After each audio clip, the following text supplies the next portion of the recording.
Hello, hello. No? What's all this at the bottom of the screen? New Krita options or Animation, what? This isn't.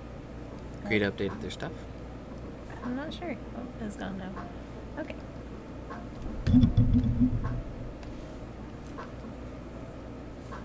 And peanut butter smells good. I love peanut butter. Peanuts, butter. Mark, what's up? How you doing, bro? Oh, hello. You're so fast. I should have opened the bag before the stream. Oh, yeah. So it could have Sorry been for crinkling. crinkling. How's your couple of weeks been, Mark? Anything exciting going on?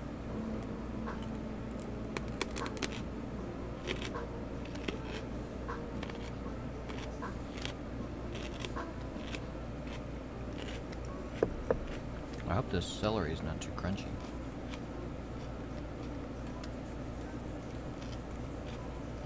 A pretty bad week. That's no good, Mark. Mm-hmm. You want to talk about it? What happened? If you don't, that's cool too. But you know we're here to talk if you want, bro.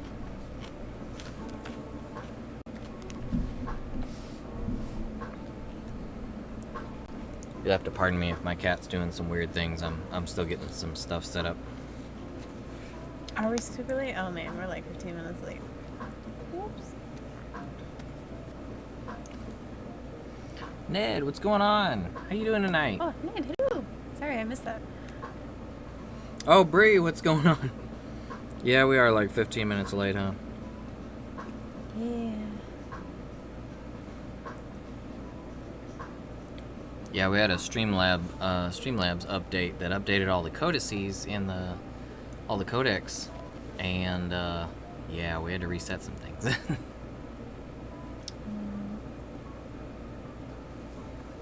That's good to hear, at least, Ned. Glad you're doing all right. Hopefully, we can make things better for old Mark here.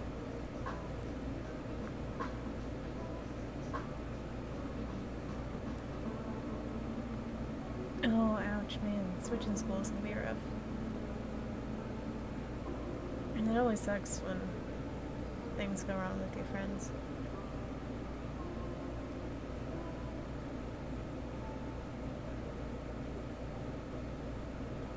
I mean, sometimes people do stuff when they're like having a bad day or whatever and they don't really mean it, but I guess it doesn't really make it any better. Yeah, that's really rough. I've been in similar situations. It's definitely no easy thing to get through.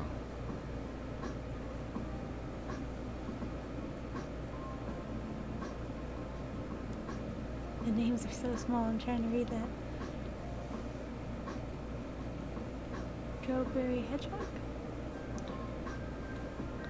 Hey, what's going on, Hedgehog? We are Kitty Bit. We're a little too shy to show our faces, so we use face rig instead. We think it's a little bit more interesting too, so. Welcome to the stream. We're here to draw some stuff.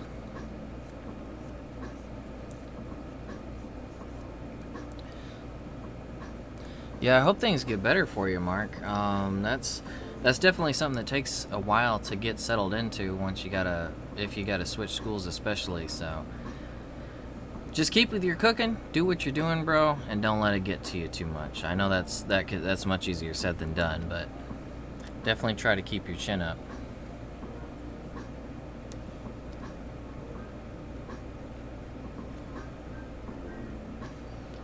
Yeah, saying bye to friends is definitely a tough thing. I had to do it a lot growing up in a military family.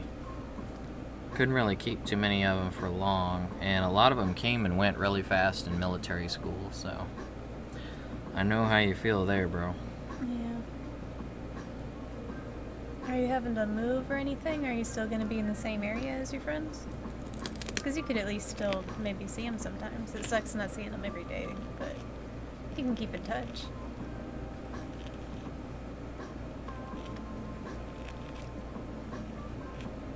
By the way, I'm trying to eat some healthy stuff like some celery tonight. If it's too loud, if you hear too much crunching, then let me know and I'll slow down. I'll eat more like a like a little cow or something. And they're probably not as crunchy. Well, maybe about the same as the pickles. They I don't seem know. too bad. I'm watching that that audio mixer bar, and every time if I do a hard crunch, it kind of jumps. Yeah, you're right.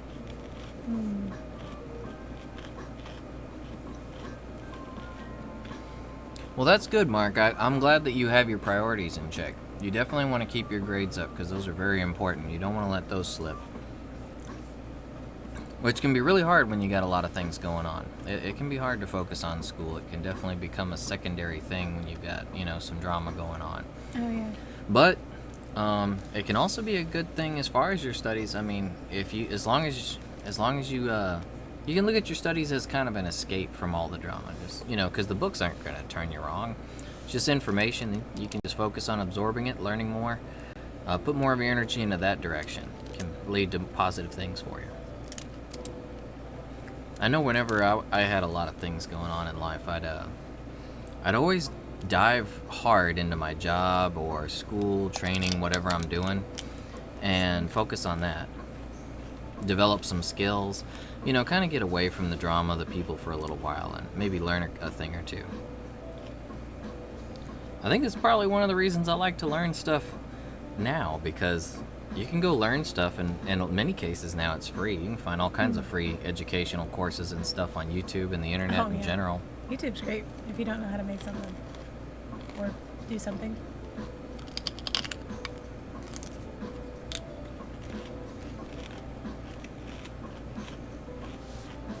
Oh, those reference. Like your cooking, Mark. Oh, yeah. The cooking you're working on is really cool. Those raindrop cakes and the mochi. Yeah, I still need to try to make that. That seems like a lot of fun. I gotta wait till the next time I go to Meatswa to get that agar-agar flour or whatever.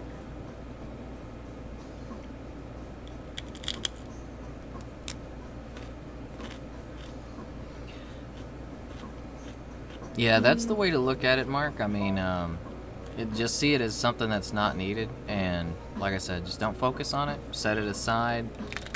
Let time handle things that time can handle, and you focus on what you can control, which is your state of mind, your state of being. You just do you.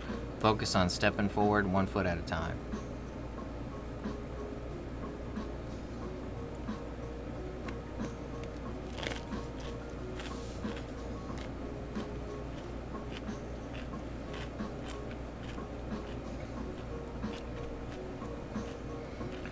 At the moment, Hedgehog, we've already got a ton of requests. But usually we see if folks come back for a few streams. If you become a regular, then yeah, I mean, we'll definitely take a request from you. That's just kind of the way we do it, because we used to have a lot of folks just pop in, drop a request, and then we'd never see them again. Yeah, we do their request, and it's okay if they don't happen to show up the day of, but if they're a regular viewer and they still get to see it. Well, sometimes they wouldn't even show up for the request. It was just like we'd see them the one time and then never again.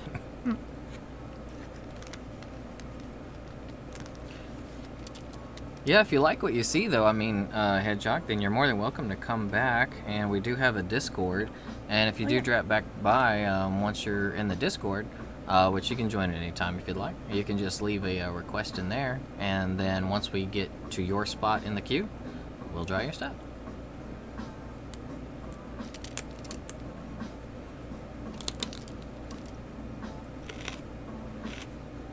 Been having that there art block. I'm afraid to start on the actual face features. Oh, because it's an actual portrait? Yeah, I'm doing a big thing. I don't want to offend anybody. I'm trying my best. What's up, Dave? How's it going, bro? Doing alright tonight? Yeet, yeet, let's eat. Quite the normie there, aren't you, Dave? This ain't one of them Fortnite streams.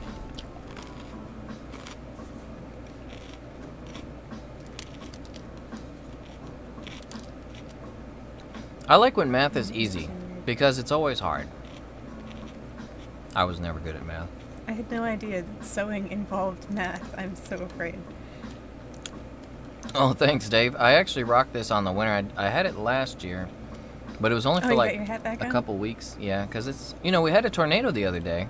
Random Oh, tornado. yeah. And the weather's cooler was- now.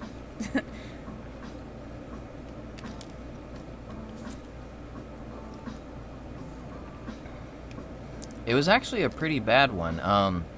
In Texas, though, our tornadoes are random.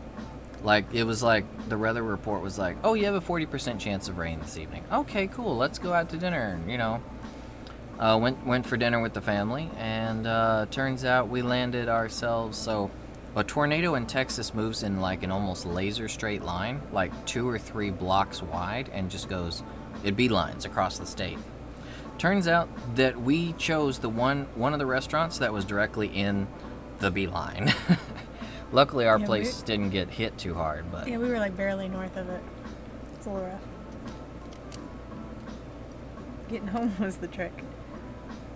A lot of the roads ended up closed.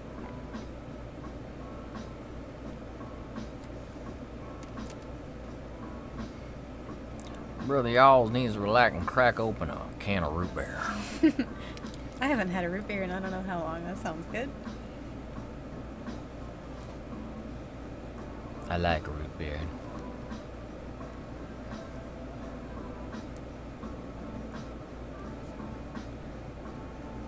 But instead, I've got celery.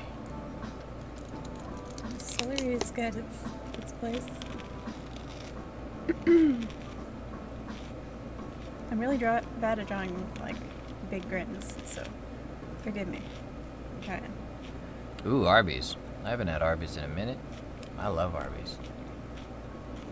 But I'm one of those weirdos. I like Arby's. I like things like Arby's, black licorice, Austin pepper, that kind of stuff.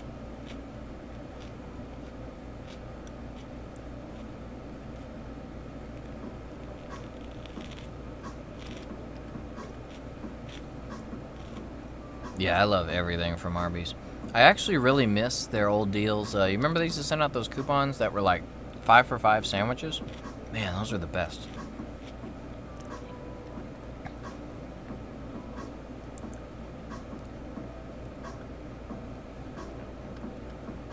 Yeah, I tend to avoid their soft drinks. I usually go for their tea or just water when I'm at Arby's. They don't serve Pepsi anymore anyway, so I'm disgusted at them. Oh, they don't? No, they switched to Coke. Oh, I didn't know. I'm always on the unsweet tea, so I was I so don't know disappointed.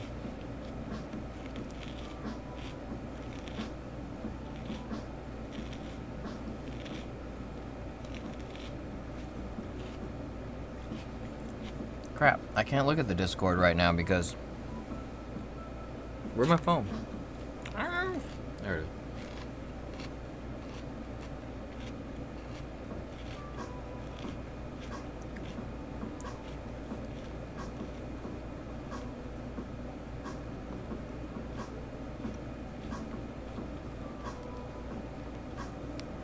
You don't drink tea, Dave?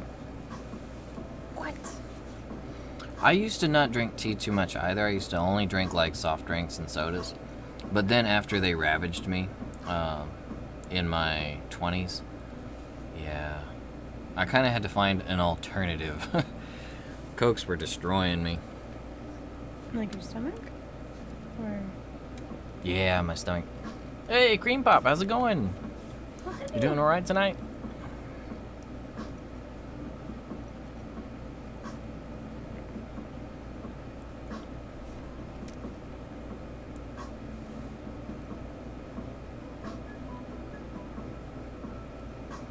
Are they some of those, like, on-the-ear headsets, Ned? I like the ones that go over your ears, that encapsulate your ears. Give you that full surround sound.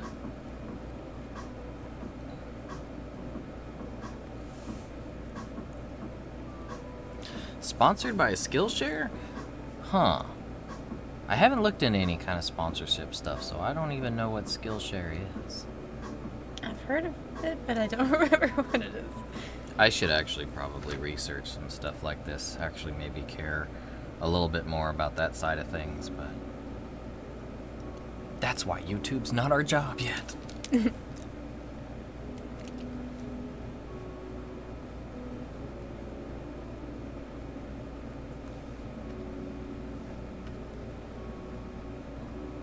Oh. It's for classes. It's free classes and skills. Ooh, cool. Oh, well then heck, I'm gonna have to take a look at that later then. Thanks for the heads up on that, Dave. I'll look into it. Even if they don't want to sponsor us, I'm willing to bet that I'll use it. Yeah, it's always good to learn something. Especially with the cosplay, there's so many different things that we don't know how to do. Hey Rick, how's it going? Hope you're doing alright tonight.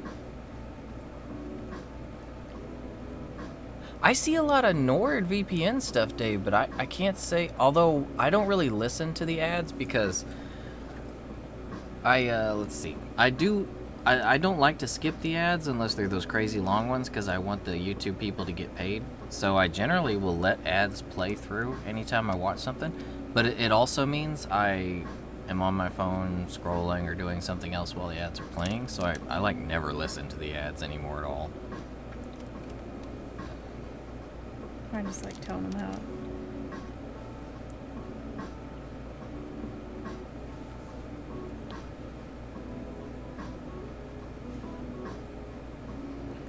Yeah, T's great. Oh, sorry, Mark. I just noticed that comment. T is great. Sasha's like... I'm pretty sure Sasha's tea purchases could probably solo support a company in some places. Yeah, why is tea so expensive? Speaking of tea, I haven't drank any. Oh, I thought that said abs. Like, what? To get? Abs are really annoying. They're great to look at. But I don't think I could have a set anytime soon. Man, I am trying, and it's hard. I had someone when I was a wee military-raised baby up until I was like 18. But then once I gained my freedom from my military father, I was like, oh, bye-bye. I'm gonna go live. And it turns out if you're trying to, do anything except for like hard, crazy workouts or military work, then abs are very, very hard to maintain, like impossible. Yeah, I work out every day, and it ain't happening.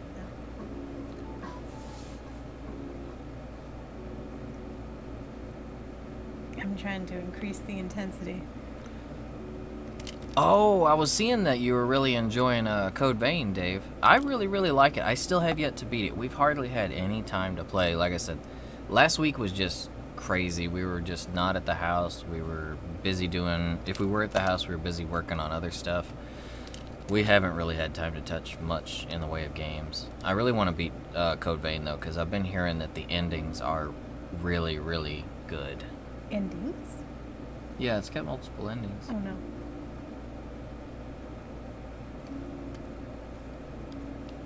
Yeah, it definitely seems a lot longer than your average Dark Souls game, too. Like, I can usually knock out a Dark Souls game in around 20-30 hours.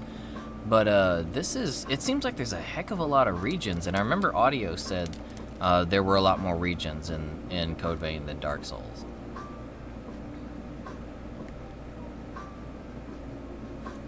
I wonder if I have any brushes for like a plaid pattern. That could be kind of fun.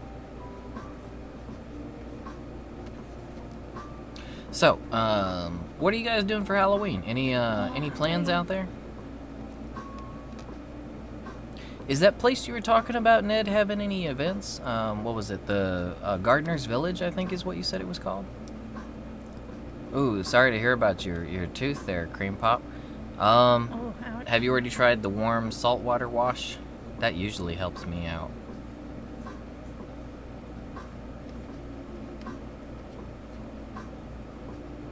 I refuse to celebrate Satan's birthday. Happy birthday, Lucifer.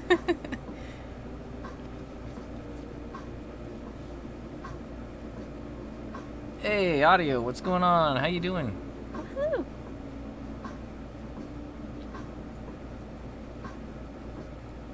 That reminds me, do we have any plans for Halloween? Well, we are hoping that we can get your cosplay up to the point where we can actually go and like stress test it a little bit, maybe walk around some neighborhoods and Oh, we just See walk what's going around. on. I don't know. Awesome. We might see if there's like maybe actually, Bree, are you still there? Are you still there? Hello. If you guys know of any parties going around in the area, maybe we could stress test Sasha's cosplay at one of those.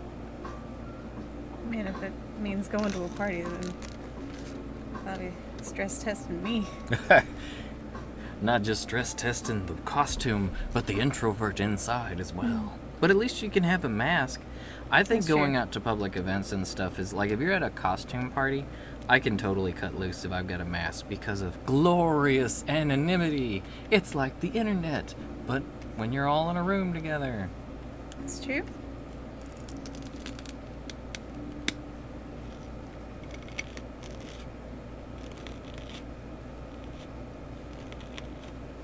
Man, I don't know how callers work. Trunk or treats? Trunk or treats. Audio, as far as cross-playing, I don't think I'm going to be doing any of that. I will be cross-dressing, no. What? I will be cosplaying First at time some hearing point, it. but we got to get Sasha's done first. Once we have hers done, I think I'm going to do a blacksmith from Final Fantasy XIV, or I'm really wanting to do seething basil juice. That would be a really cool one. That From- would be so hard, but Yeah, that would be from awesome. Iceborne. But, yeah, I don't know if I'm going to be up to that challenge just yet, because that is crazy. It's like lighting and That's probably like 500 hours to build that thing, too. yeah.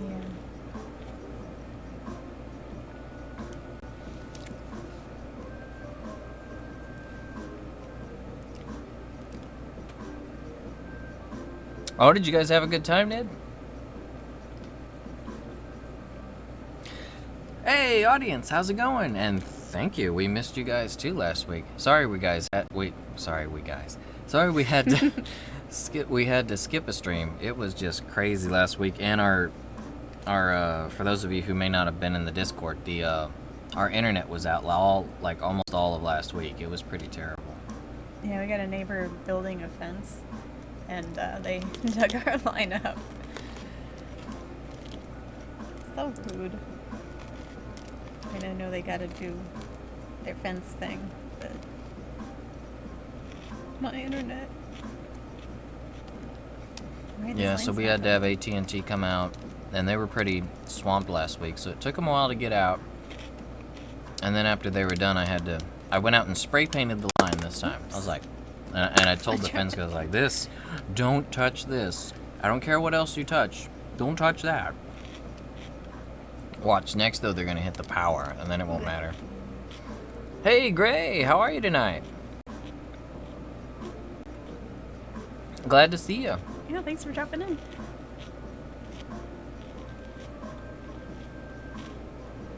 Oh, what games did you find, Dave? I actually just joined Xbox Game Pass because you can actually play. I don't have an Xbox One, but you can play. There's a PC version for $5 a month, and they've actually got some really, really good games on there. I've been wanting to try out.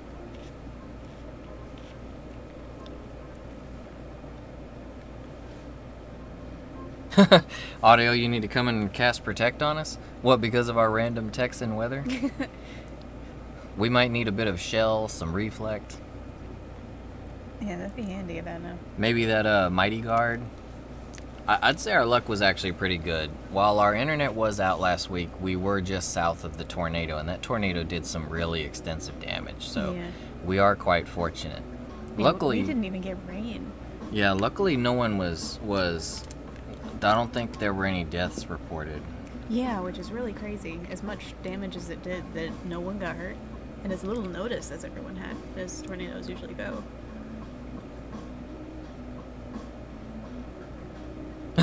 Audience says we should take the neighbor out for me. Well, the unfortunate thing for them audiences is that AT&T, when they have to replace a line, they do bill the neighbor, so they're gonna be getting a bill for it. So they're gonna, yeah, they're probably gonna take that out of the fencers. So, but I mean, what can you do? It's the process of things. So you think the people building the fence are gonna have to? I guess they would. Oh, thank you for the good luck wishes on the cosplay there, Greg. Oh, thank you.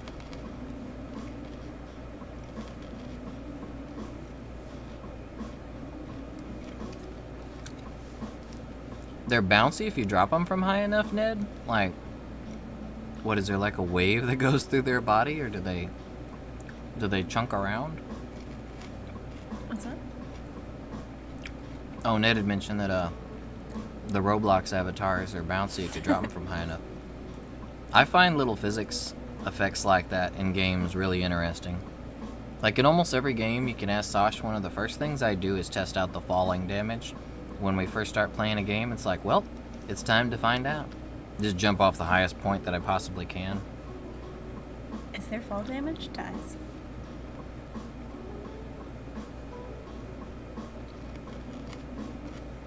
So your character actually bounces? Like they actually come back up off the ground again? It'd be kind of funny if that happened in Monster Hunter. They should. They don't take any damage. It'd be funny if they bounced. You know how much harder Monster Hunter would be if there was fall damage? Yeah. But I guess if you could take hits from giant monsters, you probably wouldn't be bothered by a fall either. I mean, right? Yeah, they're taking crushing hits. Like even something as simple as a Baroth. If a Baroth were to hit you in real life, like consider that. That would be like getting hit by a truck. Maybe even a bus.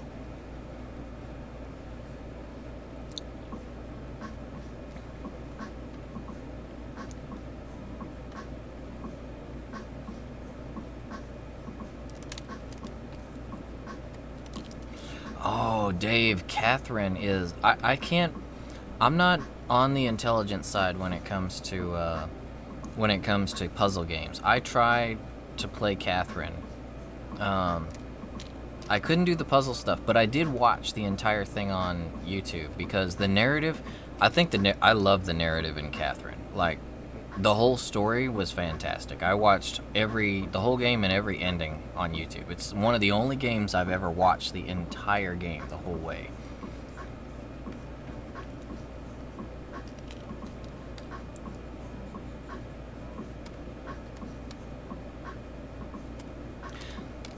Oh, they have a theory about why the monsters are so big and how the humans can take the hits?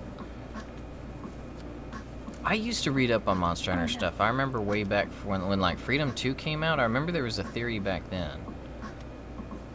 Humans used to be a lot more sturdy than they are now.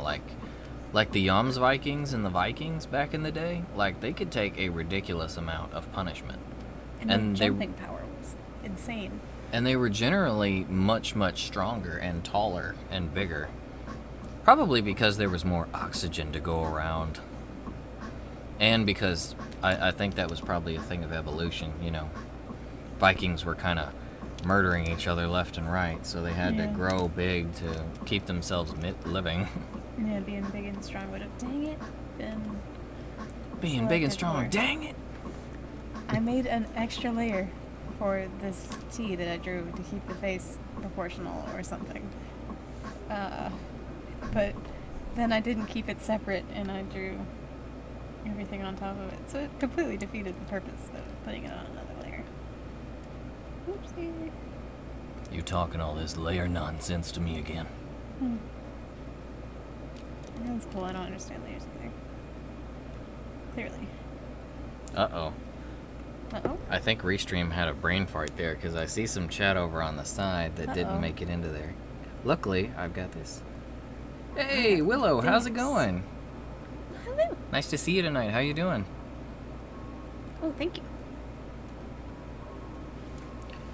Oh, Ned, do we ever just say the weirdest things in our head all the time, and then unfortunately they come out of my mouth immediately afterward, and it doesn't sound nearly as good.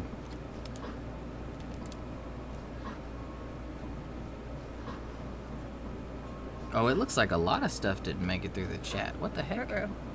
Sorry if we missed a comment there, guys. It looks like our Restream chat had a brain fart. I'm looking through it now, though.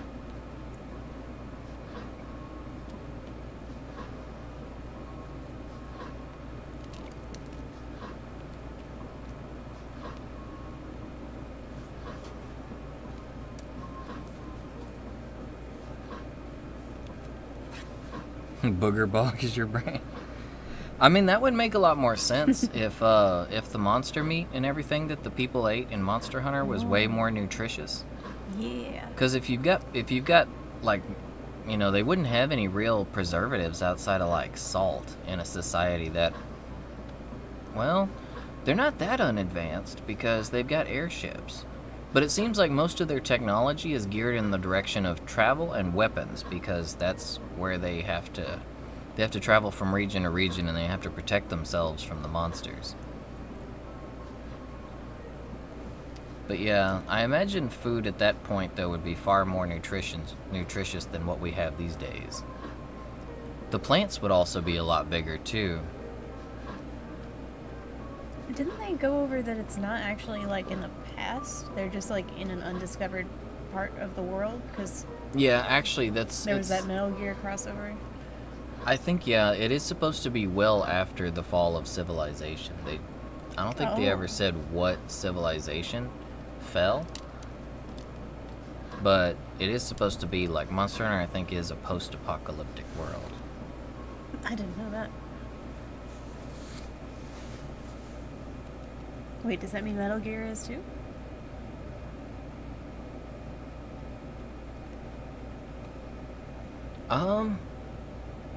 It would have to be after current day society if we're using Metal Gear as canon, because, you know, all the Metal Gear stuff was, you know, during our timeline.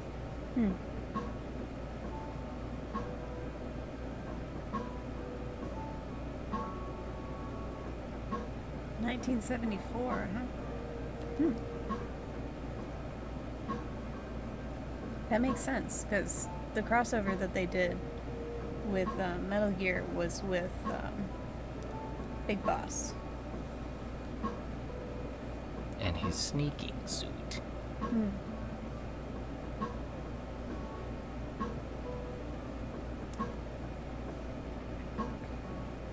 Let's see.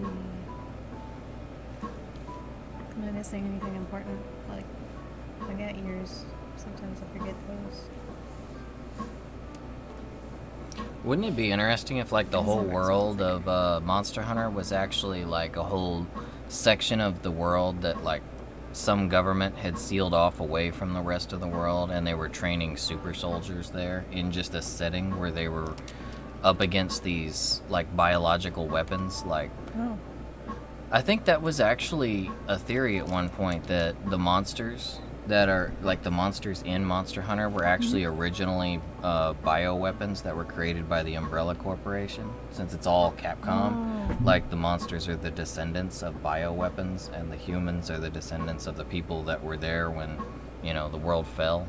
But in 1974? Well, David said that was a joke. Oh. Yeah, I think it would be in the future. No, but Metal Gear. Metal Gear. Space would be terrifying, Ned. You just float until you hit something. Can you imagine that? Like... Well, once you're frozen and dead. Well, like... Oh, you mean like if you're in a spacesuit? Or, yeah, in a suit, or if you're in, like, I mean, if you're in some kind of a facility.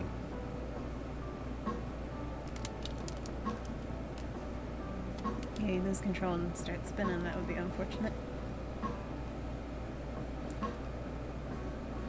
Yeah, they weren't called Metal Gear. I'm trying to remember what they called them in Monster Hunter. Was it just Rex? I think so. Because I remember in that event, you actually had to take on... It wasn't Metal Gear Rex. It was a hybrid of... It was like a new Metal Gear that they designed just for that game. Gear Rex? That was it. Yeah, I remember that. It was Gear Rex in the one thing, and then they had, you had to fight, Hapu. Hapu Barakuku. And he was huge. Yeah, and whenever he noticed you, he had the exclamation mark appear above his head and the sound effect.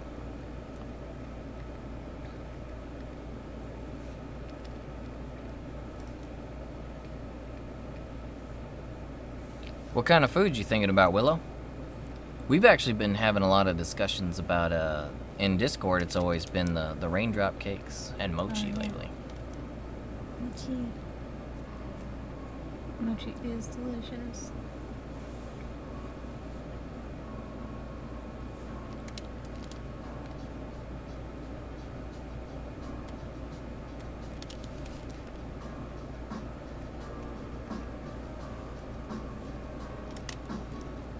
Oh, that sounds awesome, Mark. Oh, that sounds delicious. Steak on rice is really good, but it's also a bit of a comatose food for me. If I'm looking at getting through a day, I usually go for fish or chicken on rice. If I want to end my day, though, I'll go for that steak. Oh, Audio was asking if you ever made that mochi? I haven't yet. I need to go to Mitsuwa and get the flour. I might be able to find it at like a specialty type of grocery store, but I have a feeling I might have to go to the Japanese one. Or maybe the Chinese one would have it. They're a little bit closer. Yeah, I don't have the ingredients. But when I do. Speaking of food, I need to have another stick of celery.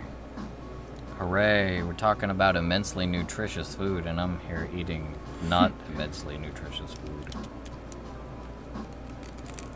But it has the crunch. The crunch of celery is definitely its best trait. Maybe it's only trait, but hey, it's a good one.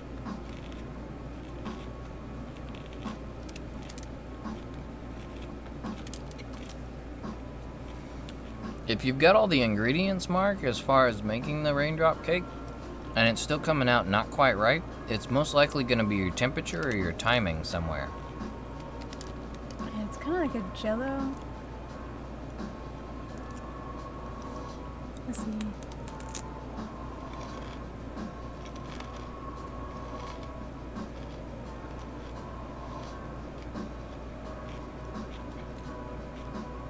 Oh, I've heard of Joey Sturgis. Joey Sturgis? I've heard of him. I can't say that I know of him, though. But the name is definitely familiar. I remember it because it reminded me of the Sturgis bike rally they have here in Texas.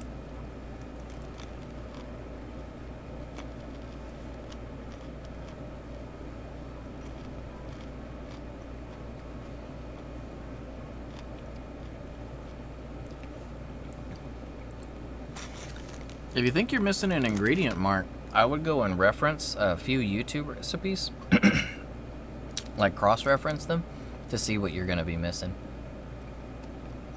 If you watch some stuff from different chefs, you'll probably figure out just by watching them what you're there's probably some common point or ingredient that you're missing.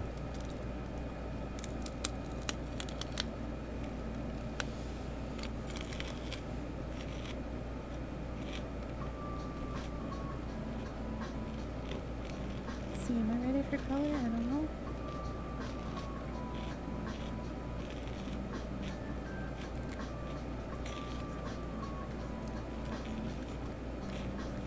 Looks like a V-neck. Yeah. I secretly like V-neck shirts, even though I don't have the body to rock them. They're just comfy. I don't like collars and stuff touching my throat for whatever reason. It doesn't sit well with me. Unless it's a tall collar. Like, I love dress shirts. I love the feel of like a collar up around my neck, like midway, like a dress shirt, or with a tie on. But I hate the feel of like where a t-shirt sits, like on my collarbone. I don't know why. It's weird. I just tolerate it. I like t-shirts with like the neck part cut out, so they're kind of like wider across the neckline. Oh, like the oval style necklines? Yeah, it's like boat neck or something. I don't know. Oh, there's not buttons on both sides. What am I doing?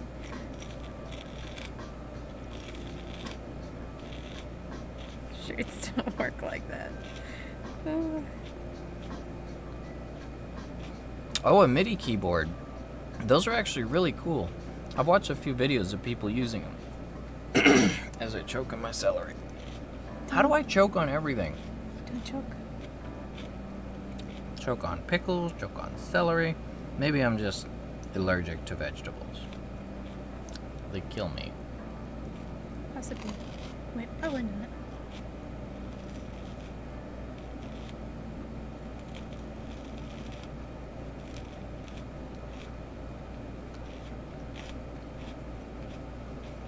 Choke till I'm broke? Well, then I don't have any choking to do. Hey, there's carrots. I forgot there's carrots in here. Oh. Carrots are one of the best tasting things in nature. I don't know what this brush does. I thought it made plaid.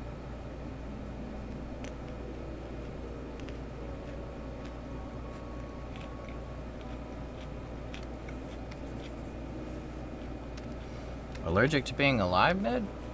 Oh. That's not a good allergy. I think that's a misconception. You'll find the good things in life soon enough, and then you'll forget all about your allergy. You'll get that, what's the therapy where you expose yourself to what you're allergic to? Oh yeah, like when you eat pollen. Did immunotherapy? Therapy? I don't know what I'm doing. I'm just hoping one of these looks remotely like plaid. Yeah, that could be fun. It's just too small.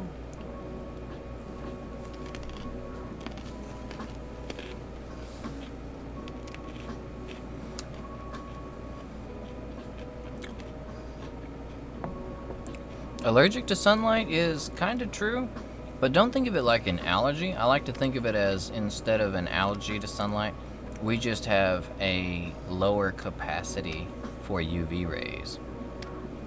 So there is a like, what is it? A capacity that you can enjoy it, and that you need it because vitamin D makes you happy. Just don't get too much. Moderation is key.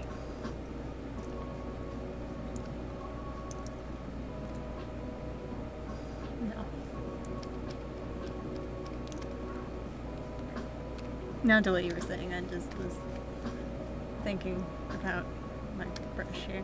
She's trying to figure out a pattern for JC's shirt. I'm probably spending more time than it would take to actually just take the effort to draw the plaid, but you know. Yeah, think of it like you know the story about Icarus. Do you, Ned? How he tried to get too close to the sun. Think of it like that. You want to figure out your good point, where you get out there, what makes you happy, but then don't go so far that you choke on your happiness, I guess. That was weird.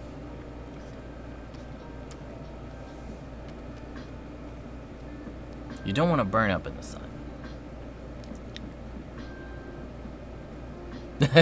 Audience is like, is that a ketchup smear paintbrush you're using? It simulates paintbrush. Oh, I like that one you just had. It was a good. Hey, that could be a good lazy plaid. I don't know. Why is it doing it in dots though? It looks like a good cloth kind of. Like it almost makes his shirt look like carbon fiber, or metal that's been buffed. Yeah. I don't know why it's doing it in circles though. Like it. Why for the dots? Hey Abdul, how's it going tonight? Woohoo! Hope you're moving everything look good. Glad to see you. How are you and your cat doing over there? Everything going well since you got settled in? What's this? I don't know.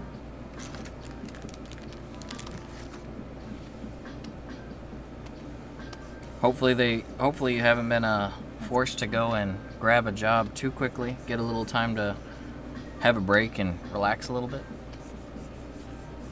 What is this? That's kind of fun.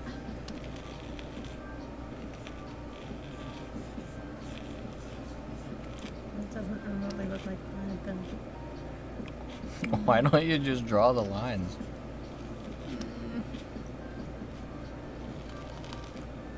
It's beginning to look like that is the thing to do.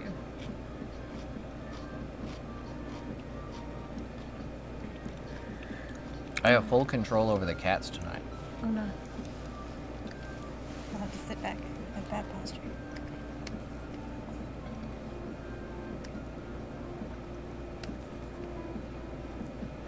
Maybe I'll turn the cats into raptors.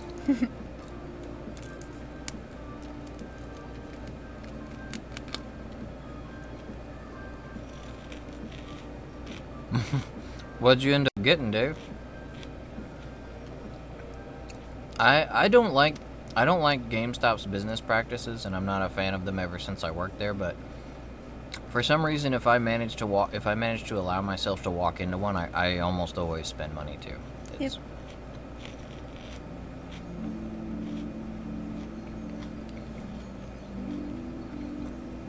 We've been good, Abdul.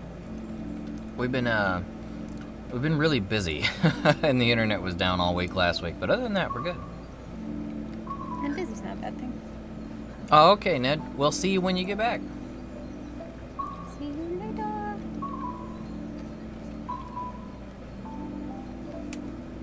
Oh, I've been meaning to pick up one of those snake amiibos. I used to collect amiibos like hardcore. Like, I would actually force Sasha to get up early so we could go and get to like Toys R Us and stuff before they could sell out, or go to we'd split up. So I'd actually get Sash, myself, and a friend to get up early on mornings they were released, and we would split up. Some of us would go to like Best Buy. Anyone that had an exclusive, we would go split up and go grab one of the exclusives. Haven't done that in a long time.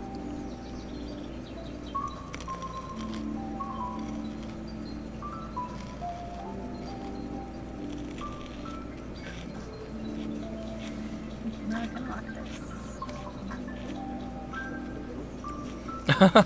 That's actually a really good question, Abdul. We just did. I mean, Sash still had her phone network data, and the internet would come up for like maybe 20 minutes every couple of hours. But we mostly just locked ourselves up in the cosplay workshop and just kind of built stuff and worked on things for a while. It was super productive. And sometimes we even had music when the internet would come back, and that was like our indicator of when the internet was good, because the music would come on. Yeah. So anything that we did need to do on the internet, we could toss it up really quick, do whatever we needed to do, and then get back to whatever when it went out. Yeah, it was like, oh, there's the music. Get to the social media. Check everything. Make sure everything's good.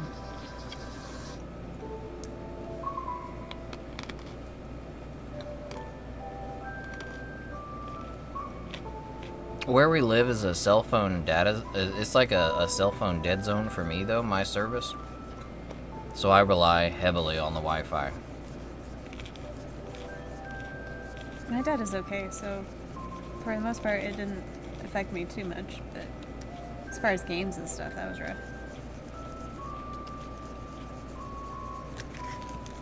Oh yeah, we couldn't play Monster Hunter. We couldn't do Code Vein. We couldn't do like.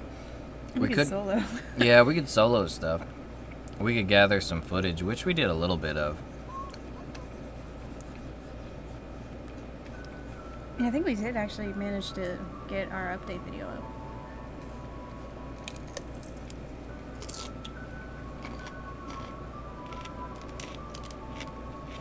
Oh, okay. Welcome back, Ned. Welcome back.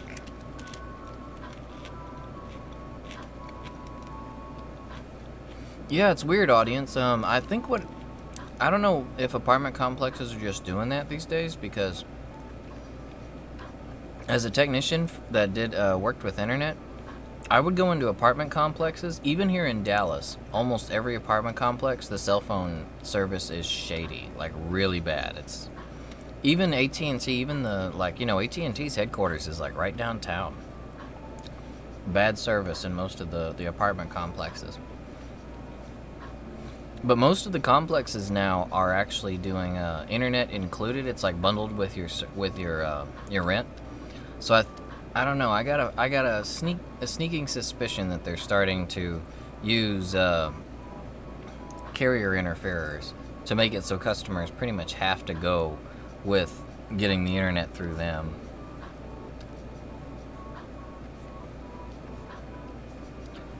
Seems like a bit of a racket to me.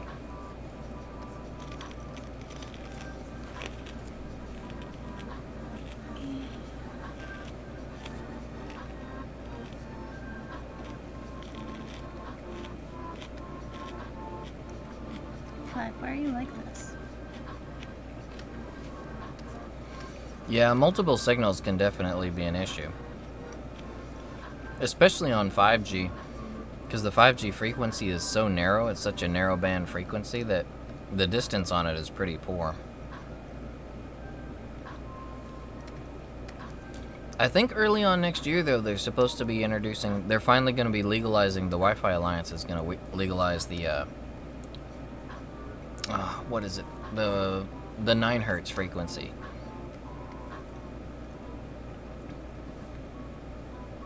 That's the one that's supposed to have much greater coverage, and it's supposed to have like greater reach laterally, rather than, you know, Wi-Fi signal now goes up and then falls down, kind of like an umbrella.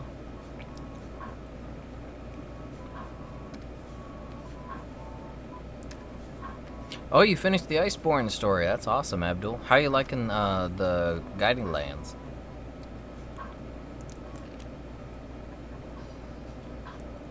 At first I wasn't sure about the guiding lands, but I'm actually really liking them. I'll just be glad when they add all the areas to it, because then it'll be a nice... My only problem with it's a little bit of a small zone for all the end game to happen in one place. Yeah, that's true. Yeah, they work so hard on all their, like, zones. I'm surprised they would want us to just chill in one. But it's sort of got a little bit of everything in it. Yeah, now that we got internet back, we can go ahead and get you guys into the squad, and then whenever anyone's playing, you know, we just go to the squad room, and if someone's playing, we can just join each other. Yeah, sounds good to me. Carrot and peanut butter. I like this. It's good. I thought I had celery in my hand. Oh. It was a carrot, and I accidentally dipped it in my peanut butter, and this is pretty good. I like it. Is it still locked? Oh, I forgot. It's locked.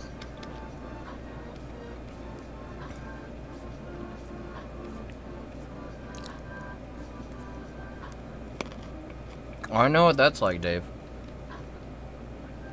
I still haven't gotten around to playing Borderlands 3 yet. It's been sitting here, staring at me. And literally, like, I'd say 90% of my friends list has been Borderlands or Iceborne.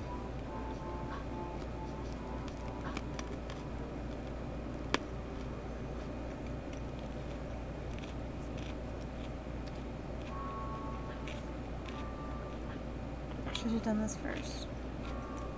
Doggos are excellent. I miss having a dog. I mean, nothing against the kitties. I love all the kitties. But I really wish it was possible for me to introduce a dog to them. But I don't. One day. It would be a bit of a... It'd be a little hard to introduce one dog to 7 cats. And they might beat them up. Really, audience? What about what Borderlands 3? What about it disappointed you? I have heard mixed reviews. Either people love it or don't really hate it, but they're kind of meh on it.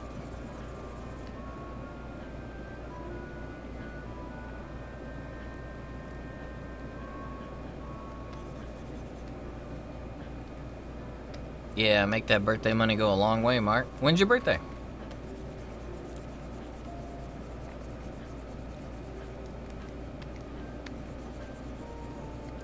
Same as we did for Ned. Anytime you guys have a birthday, just let us know if you want. We can do a little picture for you. Tia. You have to unlock this for a second. Yeah.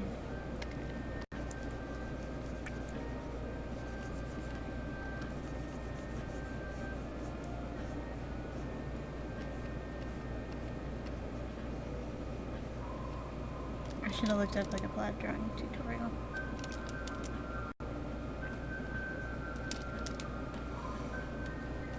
Oh, your birthday's in 2 weeks, Dave? Ah, so Nice. you're a November baby as well. It's funny that you mentioned that, Dave. That's exactly how I am. Like, I'll forget about my birthday until, like, Facebook is like, hey, your birthday's coming up. Whoa, really? Or someone... I've actually forgotten about it all the way up to the day, and then I'll get a text or something on Facebook, and they're like, hey, happy birthday. I'm like, wait, what? Check the calendar. Oh, dang. Thanks. I won't let you forget.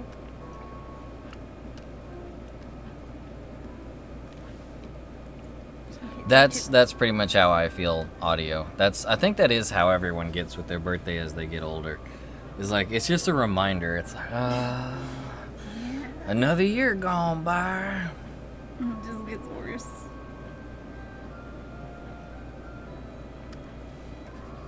Yep, that's the same with me, Dave. Just, kind of just like, maybe I'll go grab a bite. Usually it's nothing special. If it is special, I might treat myself to, you know, like maybe salt grass or something. Get you a yummy steak. I like steak. Steak is so good.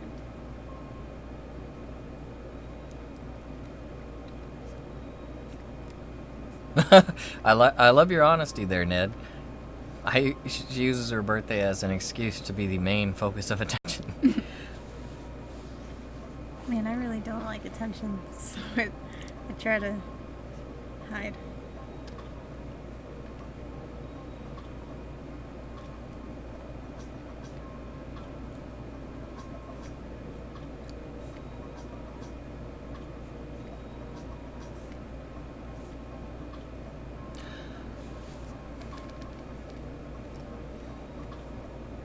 I used to dislike that a bit, Ned. Like, I used to be kind of the invisible person all through school and such, but as I got older, the more I appreciated it more. It's kind of nice to have to be kind of a low-key existence later on in life, at least.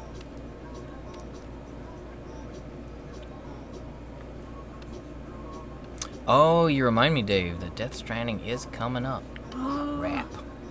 it's coming. And Outer Worlds is this Friday. Good golly, I still haven't beaten Astral Chain or Daemon Ex Machina or Code Vein or Borderlands. Like, oh. Oh, and that layer's coming out too.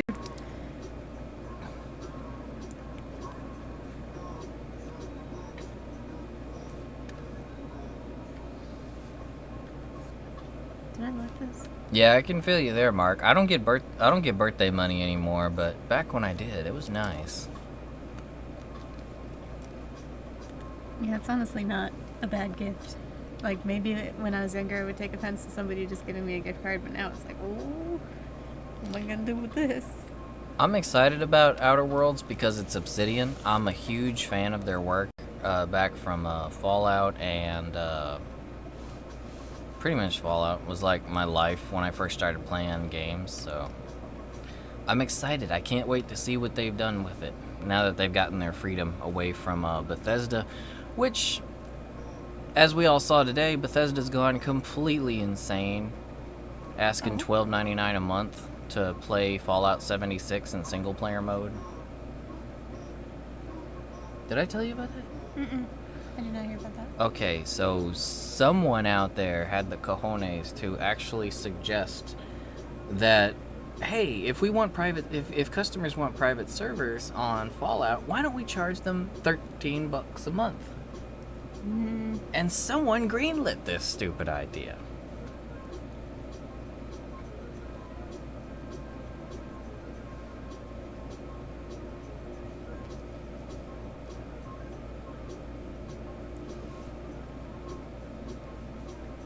Alrighty, Ned, we'll see you in a bit.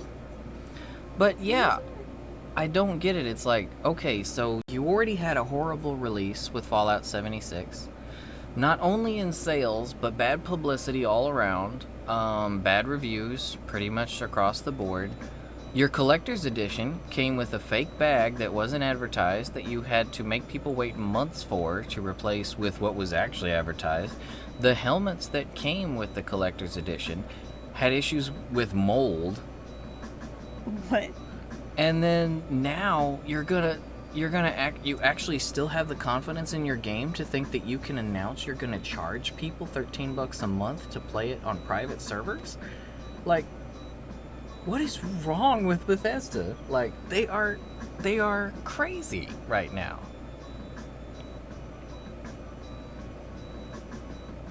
Yeah, exactly, Dave. So, single baseline quality of life features that should have been in the game. We paid $60. Well, those poor few of us who actually wanted to have faith in the game, like me, paid $60 when it came out. I actually bought Fallout 76 because a friend of mine really wanted to play it as well. So, and we had fun with it. 76 is charming in some ways, and if you have someone to play with, I'm gonna admit, 76 does have its moments. It can be fun, but it's not like every other Fallout game or open world. It doesn't do any justice to the series. Didn't have a single player. It was just not. It wasn't as good as it should have been or could have been. It was a money racket. That's really all it was, and that's all they're trying to make it out to be now.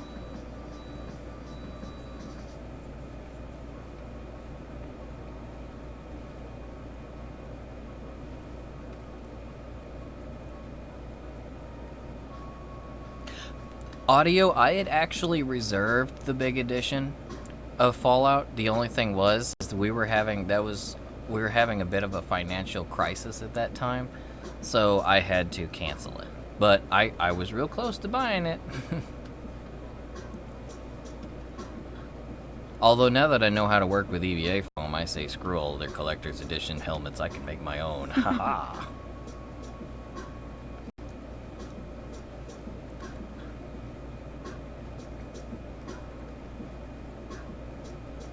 But as a Fallout fan myself, I'm really, really sad about this turn of events where Fallout's been taken. Like, Bethesda is just dragging the series name through the mud. But Obsidian, I want to support them, so I'm gonna be on Outer Worlds when it comes out on Friday. At least I'm gonna play it on Game Pass.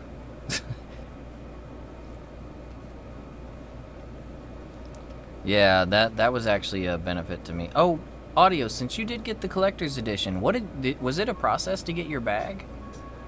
Like, did they put you through the ringer to get that, or did you have to, like, just go to the website and maybe fill out a form and then it was sent to you?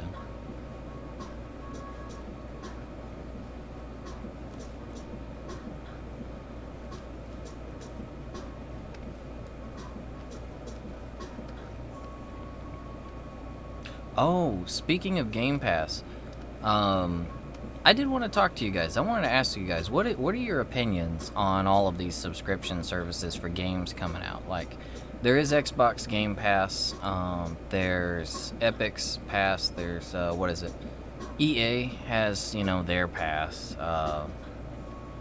What do you guys think of publishers coming out with these? Pay this much per month, have access to this library of games. PlayStation Now, all those kind of things.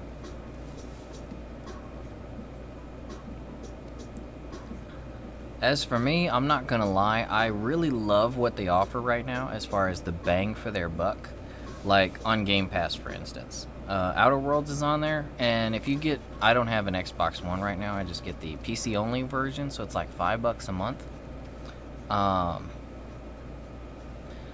The only thing is, I'm gonna be able to play Outer Worlds on it. The thing I worry about though is, while these are great bang for their buck these days, like right now that it's all starting, I'm worried about the long-term implications. Mostly to the developers, as well as the customers.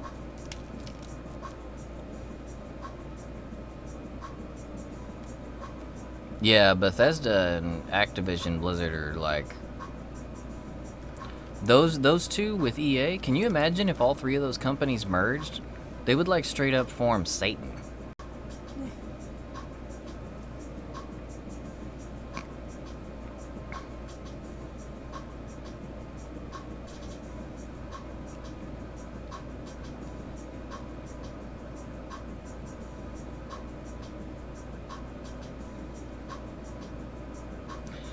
The thing I worry about with the subscription services is it's gonna make it harder on developers in the long run.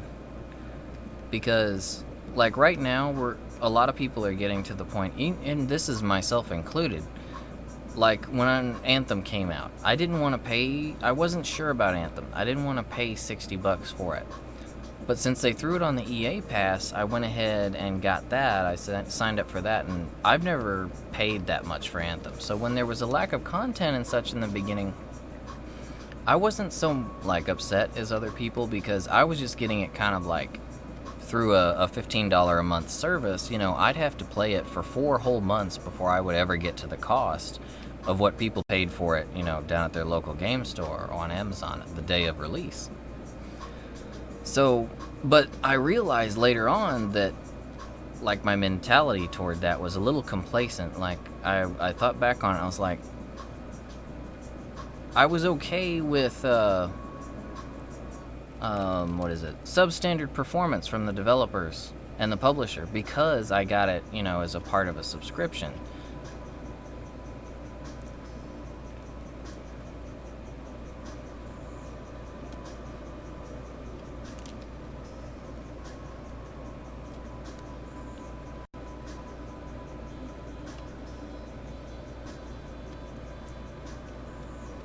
Yeah, Dave. I mean, it's getting to the point where there's going to be so many subscriptions. You're paying for so much a la carte stuff. And this is what goes for TV and like streaming stuff too. But it's getting to where it's like, it's a lot every month. But I worry about developers in the long run, because say if we're out there every month, instead of paying $60 per game, you're paying, $15 a month, and you can access like all of all their games in their library. So if you're doing that, that's going to eventually get people to where they don't want to pay full price for a game at all anymore. So any developers who aren't like chained to one of these publishers and their service per month, their sub-service, those guys are going to have a hard time selling their game, because the customers are going to be like, well, why pay $60 for this game when it's just one game? I pay $15 to EA or to Epic or whatever publisher, and I get 200 games. And then once you're locked into that, people can't really get out of it, because, you can only play your games as long as you're subscribed, because it's all digital inventory. So if you're not paying per month, you could lose access to everything you're currently playing in the long run. So that's what I worry about, that it's going to eventually hurt the developers. They're not going to be able to release a game like most Japanese. You're not going to find Japanese publishers, or developers rather, that are doing this subscription service. So, like in the future, is it going to be, a new Monster Hunter game comes out, but nobody cares to buy it because it's not a part of a subscription service, so it's not considered nearly the value of everything else. And that right there is going to force developers to have to sign up with a publisher that has a subscription service. Otherwise, they won't be able to sell anything. Alrighty, Mark. Oh, Mr. Pigeon. Sorry, you left 2 comments. I did not notice. I'm sorry about that. I was on a bit of a rant there. My bad, it happens. Johnny Test wearing a birthday hat and his birthday cake, please. I do actually like Johnny Test. It was a good show. Tell you what, if you come back and visit us for a few streams and we get to know you a little bit better, then we'll be happy to take your request. We used to just take every request of folks that came in, but we had a lot of issues with folks just coming in. They'd kind of throw a request at us and then they'd never come back again. So once we know you a little bit better, though, and get you on the Discord and stuff, then sure. But yeah, as far as the subs are concerned, I do love how, $5, $15 a month can get me all these games, but I really worry about where it's going to put the developers in the future. Like with Outer Worlds this week, I pretty much have a choice in front of me for Outer Worlds.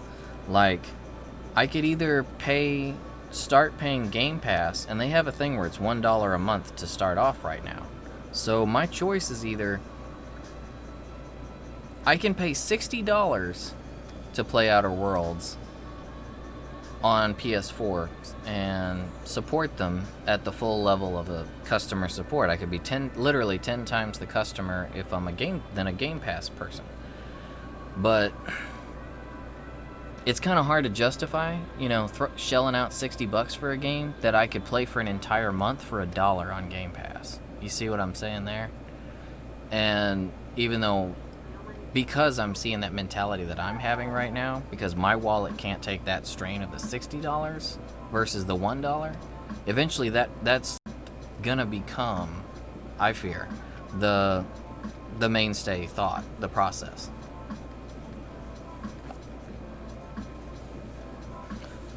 Google Stadia falls, there'll be so many ticked off people with nothing to show for the insane amount of money they put in it. Yeah, I'm thinking you're right on that, Dave. I have a lot of faith in Google. I love their products, I love their phone, I love all their stuff. But I do think that they're going to end up being the sacrificial lamb moving into the next stage of video game technology. Because I think where it's going, I think it's got the right idea. But Google it's not a name that people think of. Like when you think of games, I don't think of Google. I think of, Nintendo, Microsoft, Sony, Sega, and all my developers.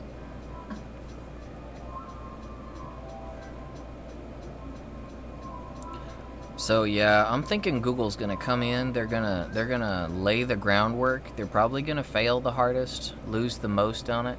And then I think Sony and Microsoft are probably going to swoop in and perfect it. But I do think that game streaming is where we're all going to end up going.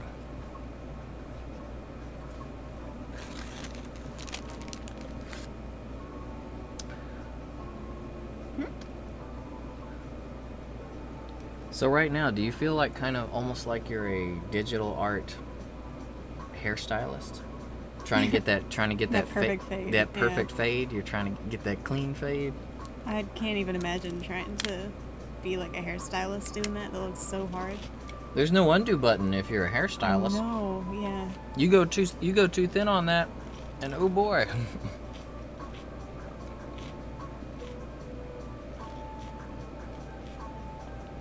So much respect for hairstylists.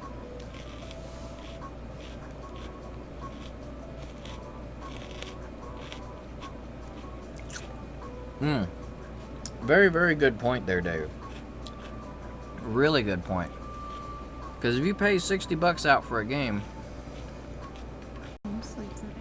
you want to play that game, right? And you've got a physical copy right there. So you have that extra level of ownership, pride for the game. So you want to play it. That is a big deal. Whereas if you just got kind of like this digital library floating around you in all your devices, wherever you go, you can play them anytime you want. It's very convenient, but there's not really much tying you to it. There's really no, like, oh, I went and paid this much money for it. Or the physical copy staring at you every time you sit down to, have a gaming session. And there's also, like, if you actually have to get up and change the disc, sometimes I'll just play what's in there. You'll just keep playing the game because you don't want to change this. Like, man, I really want to play me some Monster Hunter, but my screen is saying Atlee or whatever, so yeah. I'm gonna just I'm gonna play this Atlee or whatever. Yep, it definitely is like that.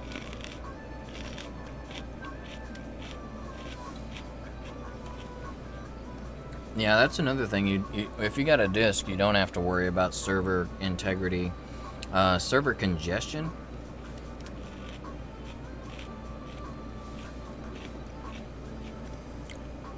Not to mention later on, we're going to start running into the issues of servers shutting down. Like if people aren't playing a game anymore, that say maybe you still play and love, but the rest of the world doesn't. This happens a lot. It happened to me on Armored Core big time. Me and my buddies used to play Armored Core for Answer and the last one on Xbox 360 online.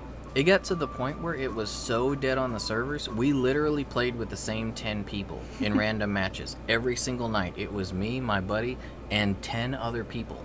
You we get to ended know up, him? Yeah, we got to know them, and it was like That's we were great. the only 12 people who played Armored Core. But they That's not eventually good. they shut down the servers, and even though we were still having a great time with the game, we could no longer play the multiplayer.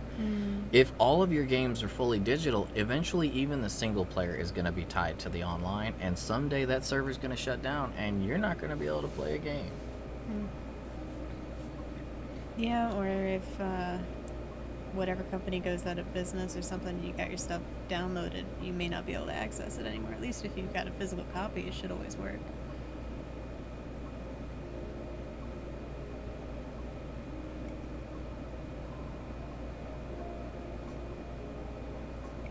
Adler, whatever. Audio felt that one. Extremely effective. Audio hated that. Audio, yeah, like it, like in Fallout. Audio hated that.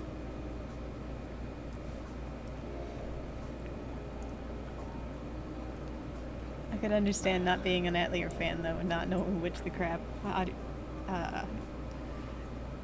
Atelier, that's the word I'm on.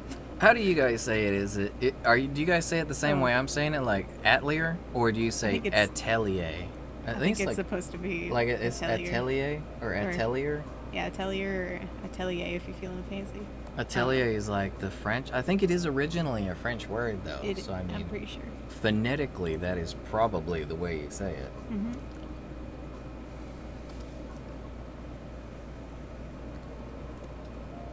Atelier.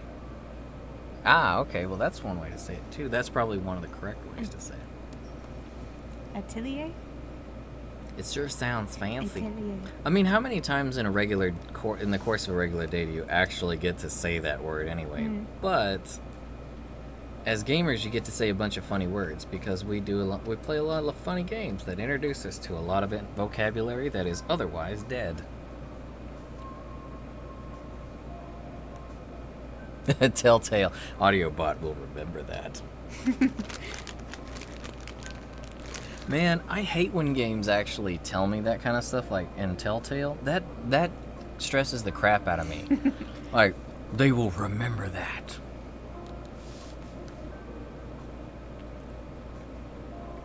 I think that would be kind of handy in real life though, because then if I said something that I did not mean the way somebody took it, I would know it and I could do something about it. The lolly lule lo. Okay, so lolly lule lo, Dave. I don't know if you know this, but in Japanese phonetics, katakana. That's what they use to say any kind of word that doesn't exist in Japanese. They use katakana, which is sounds. Well, and their whole writing system is based on certain sounds. Yeah, they have a lot of sounds in it. So the sounds, they have like a vowel system. Like we have A, E, I, O, U, you know. Well, they have, katakana is just, it's what you start is like A, I, U, E, O. And then the first one you learn though, the first one we learned in Japanese class was la, li, lu, le, lo. And I'd already played Metal Gear, so when we got to, when I was in Japanese class, I was like, it was like a light bulb went off. I was like, Kojima, you clever bastard. Because I always used to wonder, like, Lolly Lule Lo, what a group name. And then we went over it in Japanese, like, oh, it's katakana. Because there's Lale Lule Lo, Kaki Ku Keiko, Gagi Hu Geiko, Hahi Hu He Ho, Sa Si Su Se So. It goes on. There's multiple ways, but it makes sounds for words that don't normally exist in Japanese, or if they're words that are better expressed via sound. And Yeah, and un. So it's always a consonant vowel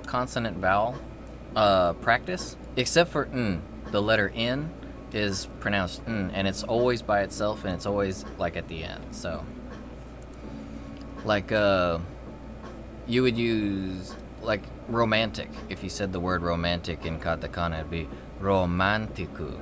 So that would be like all those consonant vowels, you would just pick across them to spell it out. like ro, ma, n, ti, ku. And it's pretty funny. Like, when I got into Japanese, I was like, man, like, it blew my mind. That Kojima just used something so simple. That would be like naming an organization A-E-I-O-U. Hmm.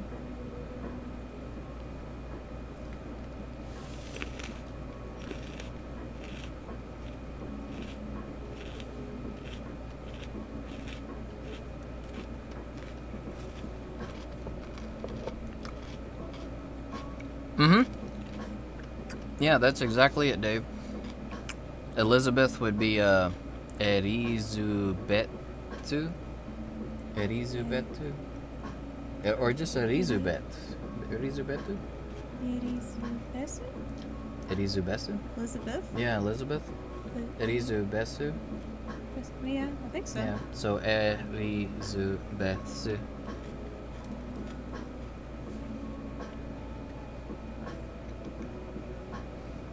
Audio says it Eitlier. I've heard a few Eitlier? people saying it that way. I've always just said it Atlier, just because it's easy. Atlier.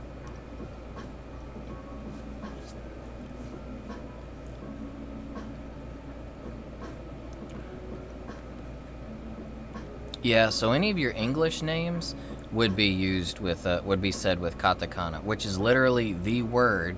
It's just done consonant vowel broken down. Like, you know, they always used to teach us how to pronounce words. If you didn't know how to pronounce it, you just break it up into syllables and then put the syllables together. It's essentially the same thing.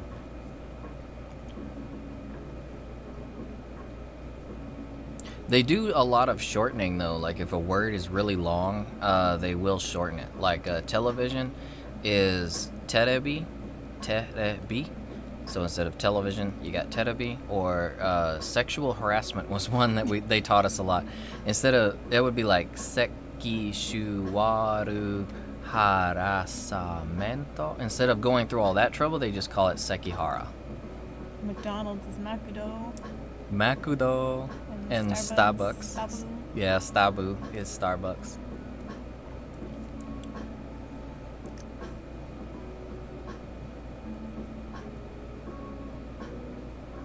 Trying to think of any other ones.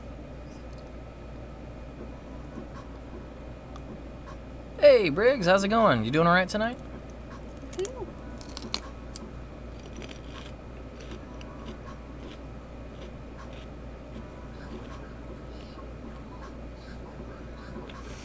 Show me your moves. This is apparently like lo-fi hip-hop Pokemon music, I think, and Smash Brothers music. Yeah, I think it's just Nintendo, because there was some, of course, Diddy Kong in there. Donkey Kong.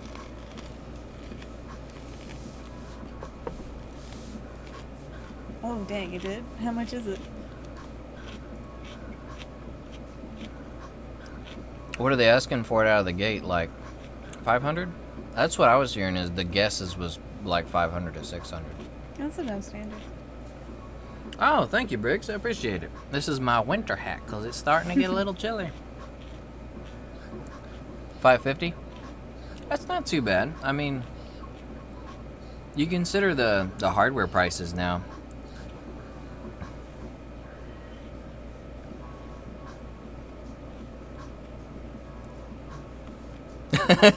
Do I audio? I think I probably heard that song actually. There's a song that teaches basic Japanese. Audio is saying I reminded of it.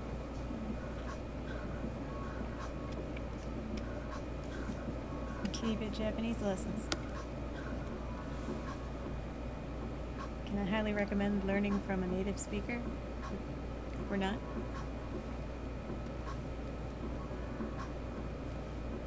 If only we had a native Japanese speaker that we could bounce things off of.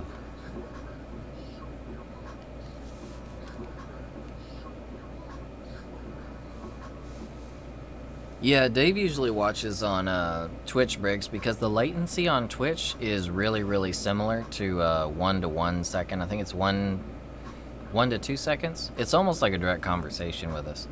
YouTube tends to have anywhere between 11 to 22 seconds of latency. It can be really annoying. Yeah, that's bad. Hey, welcome back, Ned. Welcome back.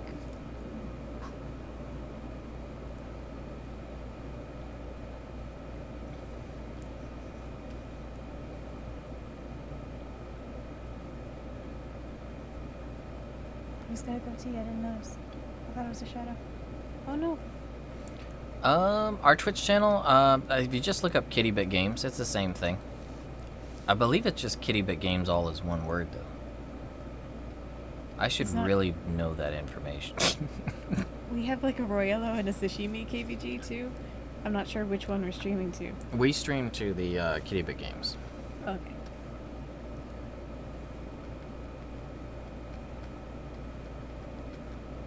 I knew I was gonna miss something important.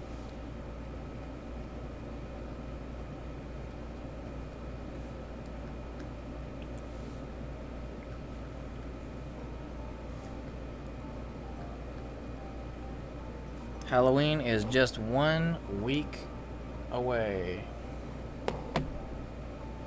What face rig you gonna be on the face rig? I don't know.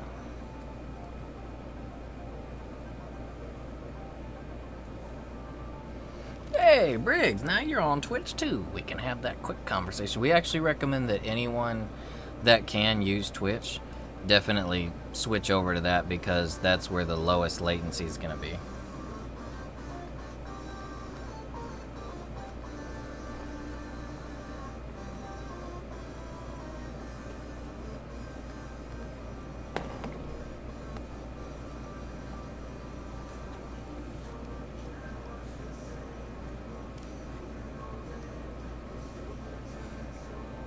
Oh, look, even more copyrighted music.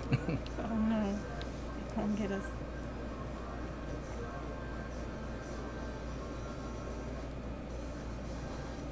Oh, you got up to Rajang? Speaking of which, for those of you who have fought Rajang so far, well, I guess according to the game, it's Rajang. Like it's like they say it like Mahjong, but Yeah, it is like Mahjong.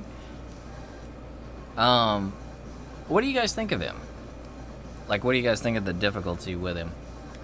Let me see. I'm gonna do a different one. I'm gonna do.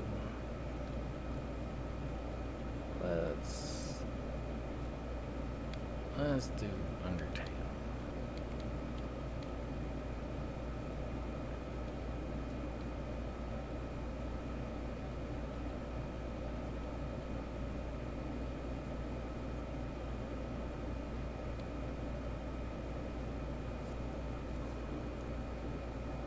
This one's orchestrated. I love orchestra.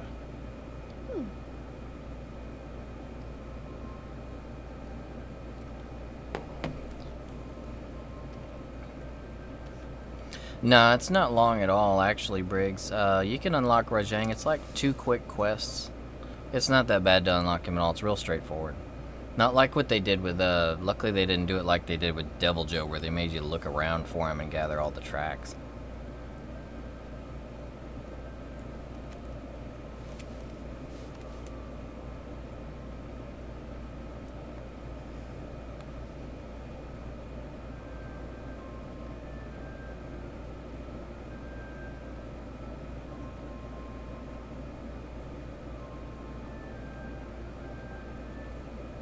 Yeah, that doesn't mix well, Ned. That's a quick formula for a cold, so be sure you're dry it, especially your hair.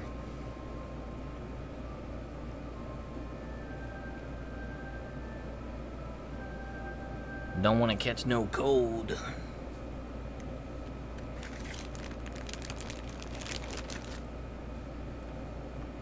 I'm starting to run out of food. Alright.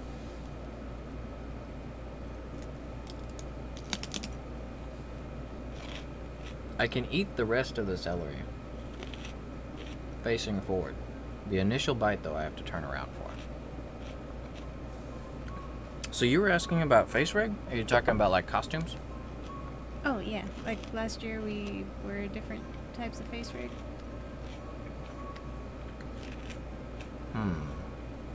Oh, you were the dragon, weren't you? Mhm. I was a raptor. I don't know. Maybe I'll go with the turkey or something. Turkey. I don't know. I kind of like the burger. The burger. The cheeseburger for face rig. He's like really, really, expression really comes through well. Like, I don't know. The Yeah, it facial does. reading for the cheeseburger is like more advanced than the rest of the face rigs, in my opinion. It's like more exaggerated, I guess. Like, here, let me change it over real quick.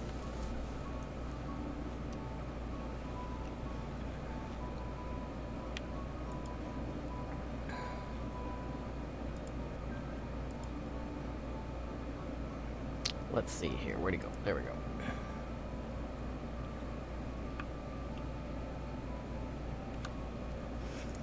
Just slowly sneaking closer. There we go. For a cheeseburger, he's very expression. He's got good expression. Wait, hey, chill out. Chill out. I'm hungry. Oops. Hey, get out of there. What are you doing? You're gonna get cat hair all on cheeseburger. No. Stop. Ah. Creed having some sort of fit. Why have you done this? No. No. What is Frida, up? All of a sudden stop. you're painting him. No.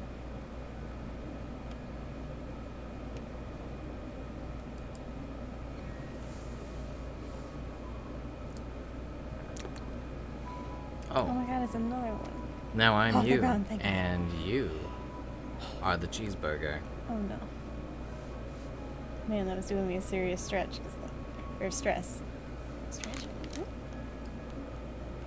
Because I did not want to have to do all that shading again. Goodness. Now we're on white? What? Where'd the pink go?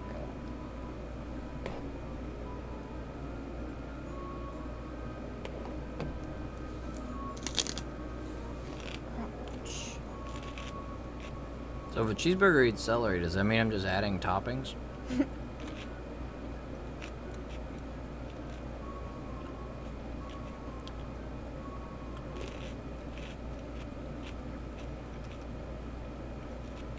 I guess we'll call this early Halloween costumes. It is November. November? I mean, October. I'm trying to doodle and talk at the same time. It's a mistake. Yeah, I love celery. It doesn't have much nutritional value, but man, it works with like every dip under the sun. It's good for filling your tank with a whole lot of nothing that at least won't add pounds to you.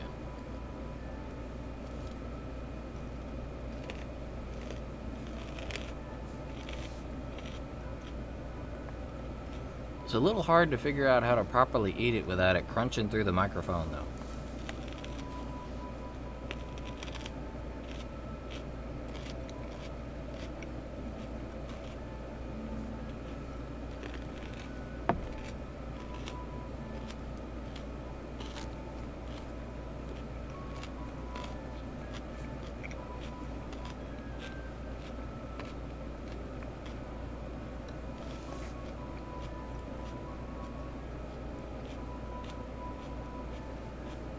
I don't know why face rig like zoomed in. I guess because the cheeseburger is smaller. Yeah, I think so. Because you're like huge right now. Huge. This is one of those cheapo burgers. It's really, really small. Like a $1 burger. Ooh, heated blankets are nice. Heated blankets and kotats. The Japanese tables that have the heaters built under them and the blankets all the way around. Those are the best. Jaws.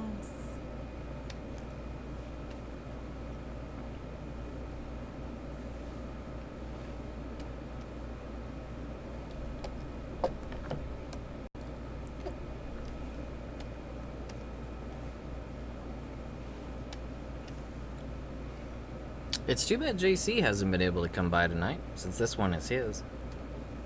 Yeah, maybe better though. Less pressure.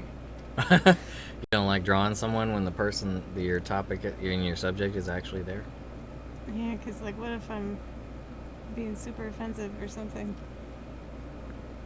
Like, what if I look at this later and I'm like, oh my god, what have I done? Isn't that like the basis of art, though?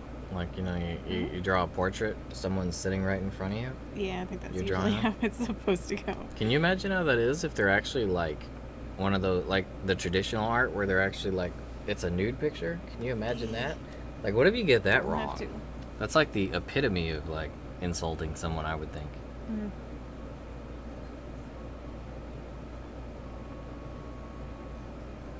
Yeah, Red Dead's online mode was actually really fun. Yeah, I wish they just had sort of more to it. But I had a lot of fun with it. Oh, well, thank you, Cream Pop. She said my cheeseburger's amazing. You see how it actually blinks when I blink? The onions blink, they just kind of like turn over, but... I'm surprised FaceRig can tell when I'm blinking. My eyes are so small. And you got glasses. Yeah, I do got glasses.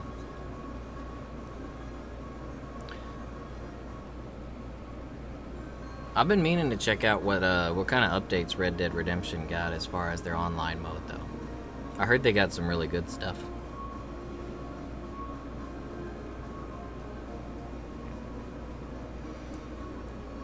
Yeah, Sasha's cat always looks like she wants to eat the cheeseburger.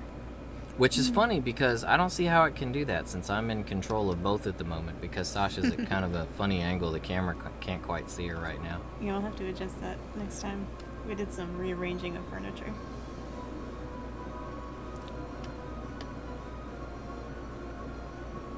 Let's just put the opacity down to 0, see what happens.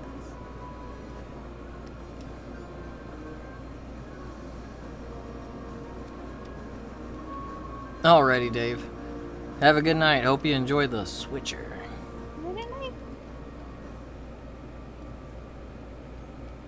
I'm amazed that Nintendo was able to actually get it to run on a Switch at all. That's pretty impressive.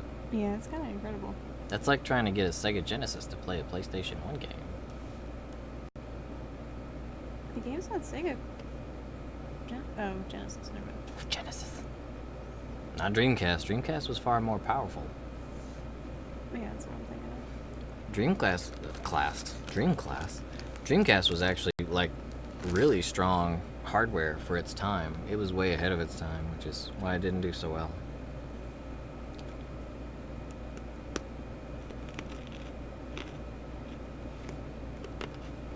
If you look back at when Dreamcast came out, it was actually pretty affordable too. It was only $300 back then.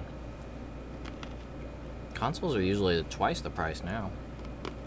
Yeah, they were really expensive.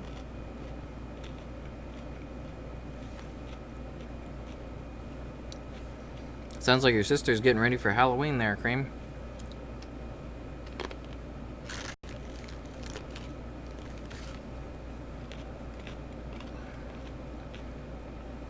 So do you guys decorate a lot for Halloween? We've got a group across the street from us that's actually doing some really cool stuff with skeletons.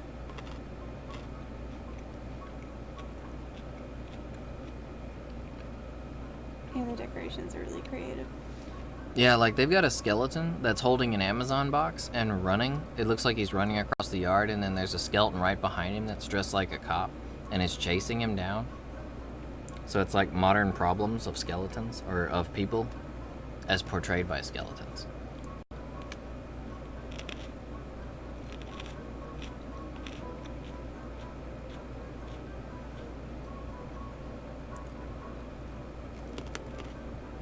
So it's kind of creepy. There's some color in there. I used to love decorating so much, but then at some point it was like, it's so much of a chore to do it.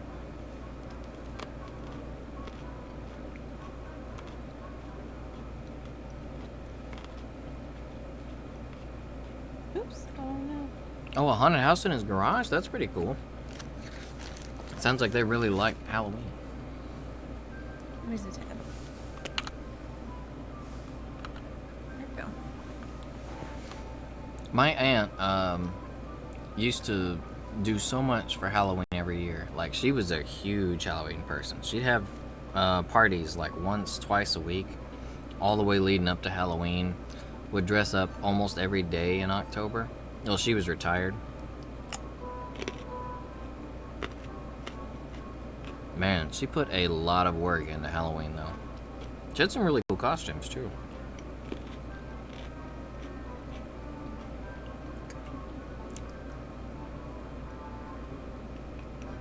Did she like to make her costumes? Mm-hmm. She made most of her costumes. Maybe that's where I get it from.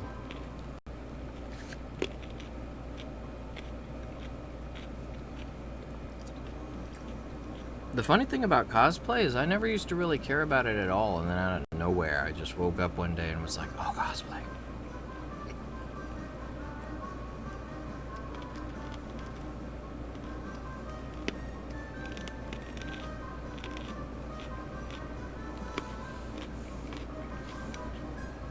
That sounds like a fun time, Briggs. Just to get together, hang out, have a good time.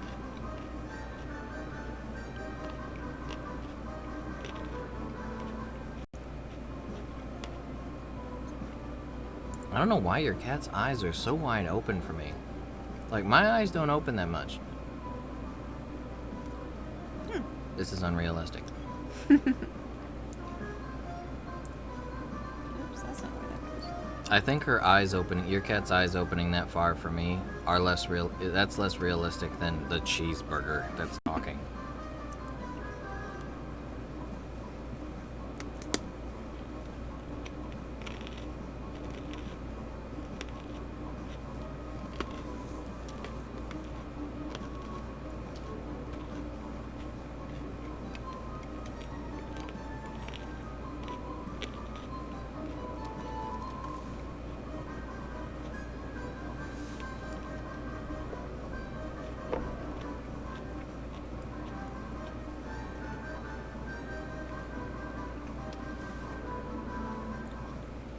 Oh yeah, Smash is a great. Smash has gotta be one of the best video games for groups, in my opinion. If you're just gonna be hanging out at a party or someone's house and you got a bunch of people that you just wanna just kind of destroy each other, yeah, Smash Bros.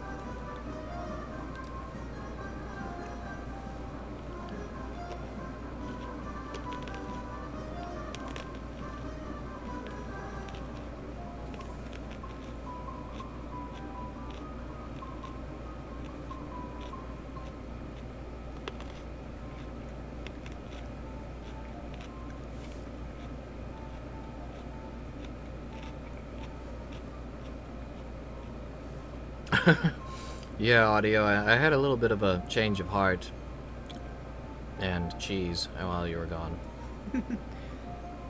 Oh, you had an update, Dave? Man, those always suck.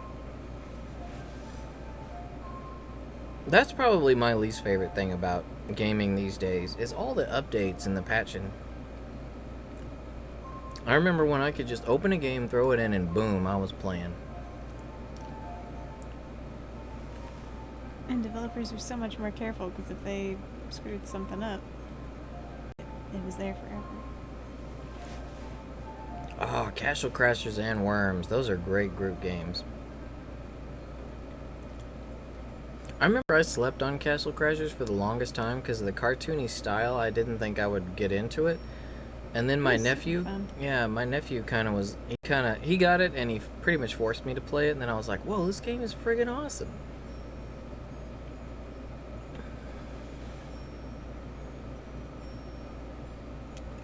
Crawl, I have heard of it. I haven't played it though.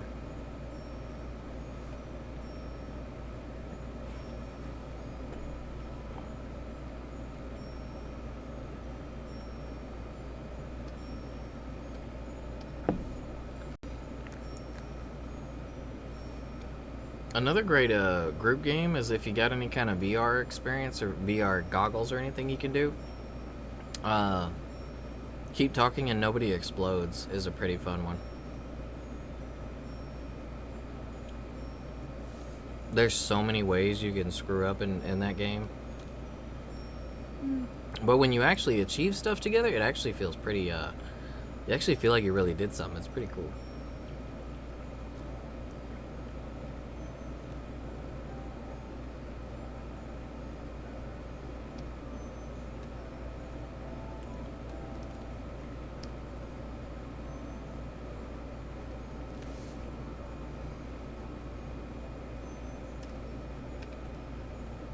The extras included in the box, Dave? For what game? Man, you're right, Audio. The cheeseburger looks angry all the time. What is up with that? These fries are out of control. I can't handle them anymore. Oh, The Witcher. Okay. How does that work on the Switch? Like, if they have huge updates, like, there's not much memory on the Switch to begin with. So, where are they finding all this room to put all these data files? Is it cloud?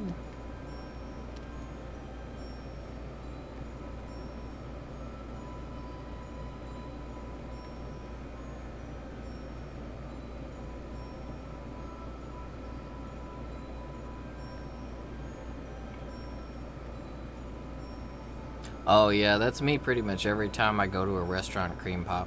I always eat way too much. If someone else is feeding me, if it's not me cooking or us cooking at the house, if someone else is feeding me and cooking, I'm always eating way too much. It's pretty bad for me. But I just can't help myself. Yeah, I get time too.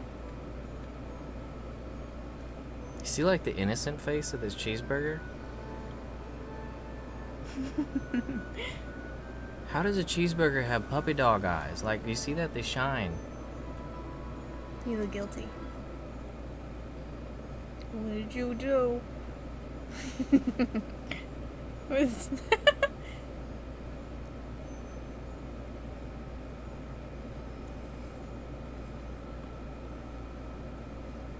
The way the cheeseburger captures expressions, there's too much effort put into it.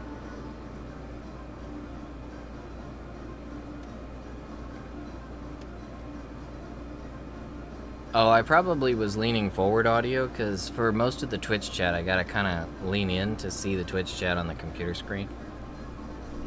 Because my eyes are bad, see? My eyes might as well be onions.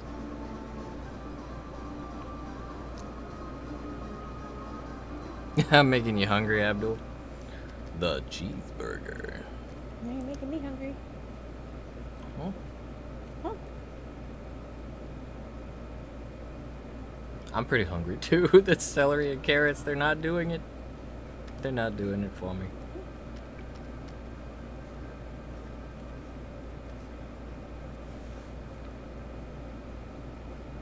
Terraria looks really cool, actually. I'm a big survival game fan. Ever since I first played Minecraft way back, I just love the whole thought of being put out into a world that's random with next to nothing to keep you alive and finding out a way to make it on your own. I don't know why. Even though that's basically real life, I don't know why it's like I'm escaping into a harsher world, I guess, because survival in the game is way worse than real life. Maybe that's what it is.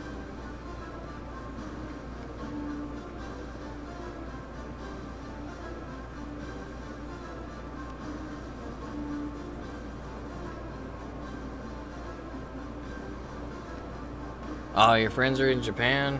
Where are they right now? Do you know? Jelly.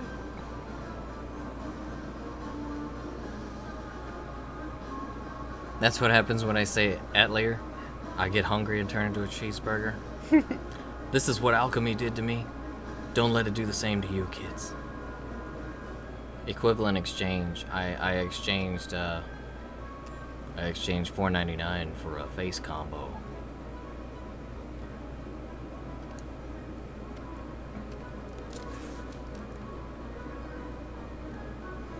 Yeah, Minecraft is really good. I've actually been thinking about trying it in VR lately.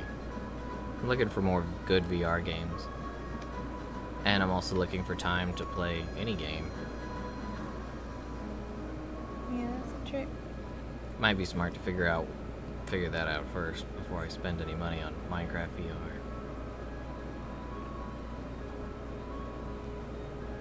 Actually, wait. Microsoft owns Minecraft. Do they? I need to check. I should check on, what is it? I should check on, Game Pass, since I just got Game Pass. Maybe Minecraft VR is in there. Maybe. Is it free?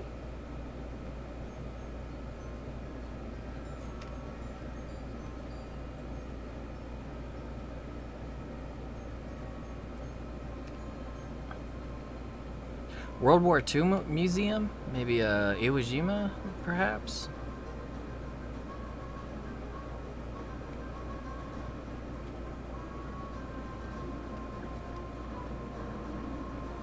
Oh yeah, Briggs. Superhot's one of my favorite VR games. Hey, Ned's over on Twitch now too. Hey. Everybody. There's a couple, I hope they're still there, but there's a couple of little mini games down underneath the chat panel on Twitch if you guys are interested. They're entertaining little time killers. One of them is Milo as a robot, and you can pet him until he's not so angry.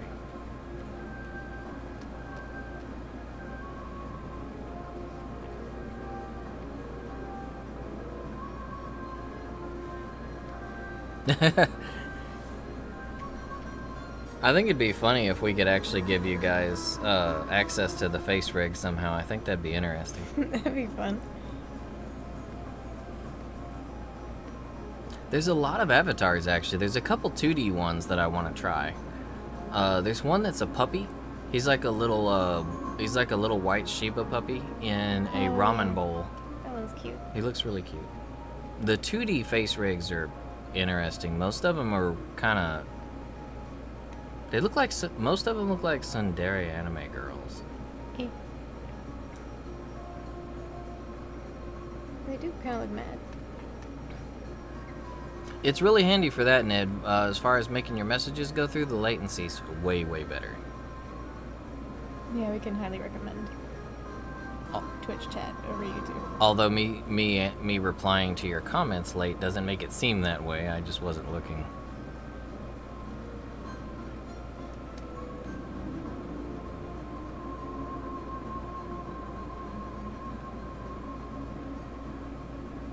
I'm not sure if you can or not, Briggs. Maybe.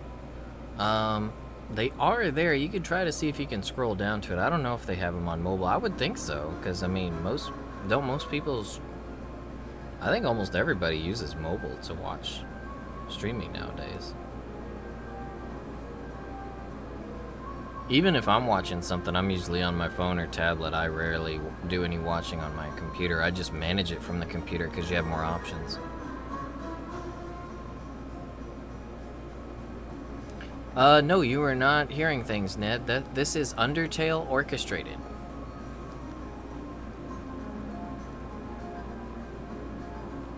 We love our orchestrated stuff. If you want, if you go on to YouTube, you can look it up by looking, This is Undertale. It's the ultimate orchestral medley by the Sully Orchestration.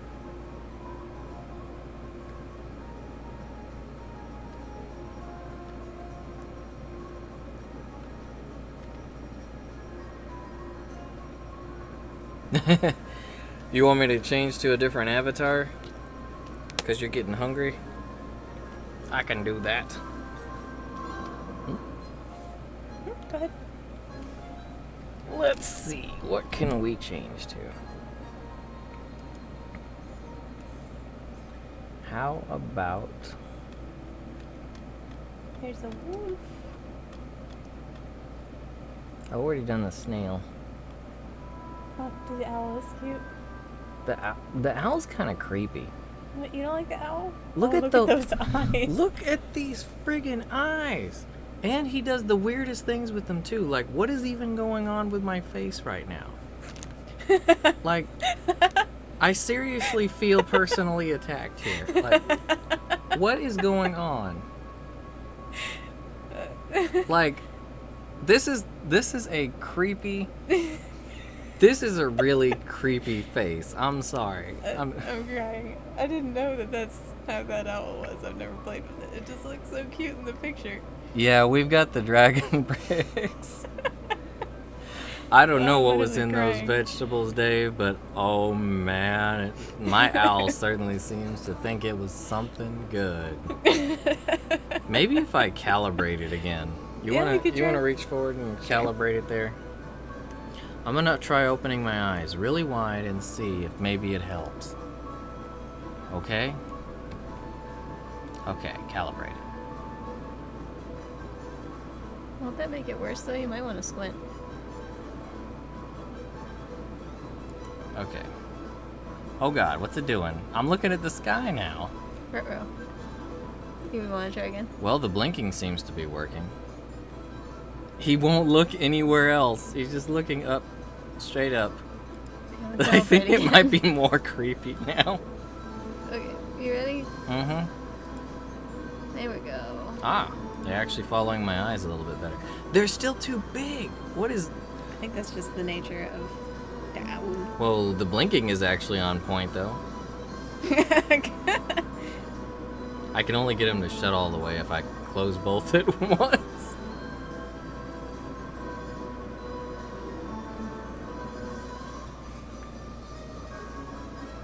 Oh, he's looking at the sky again. Uh-oh. This dude is creepy. He wants some Halloween terror. I think we found it. I've got nice feathers at least. Look at those. Yeah.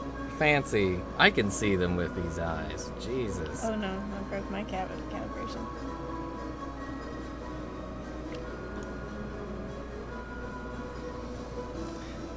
This is like... What is wrong with this? You know those, what are those really old, like, those old compasses? You remember they were like balls in glass that would go all over the place? They would turn everywhere? That's what they remind me of. This is... I'm having to try really hard to keep his eyes straight right now. Like, I have to open my eyes all the way and look dead at the camera. Like, if I was having a conversation with you guys face to face like this right now, you would think I was out of my friggin' mind, because I'm just looking so hard at the camera right now.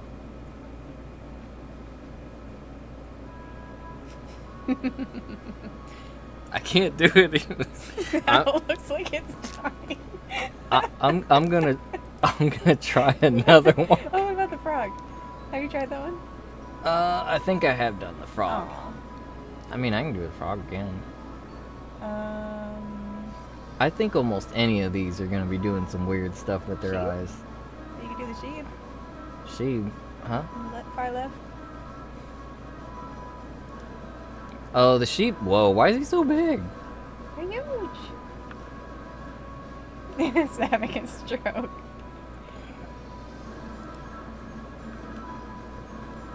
So do you think the sheep my will? cat's neck. Do you think the sheep will load my props correctly? I doubt it. You can try though. So I have saved props. Let's see if it loads. How it loads on this dude. Hey! It kind of worked. How did the mustache end up off center? I have no idea. Everything else is centered. My mustache is on the side of my face. Look at this. It's like a pinup. Man, the sheep is so super cute. Holy crap. Yeah, the I'm sheep. a noodle. The sheep is like what most people like. Check out the hat though. The hat's really close to being just right. Got my glasses up there so I look like an aviator. I just got the mustache. Looks like a worm on my lip.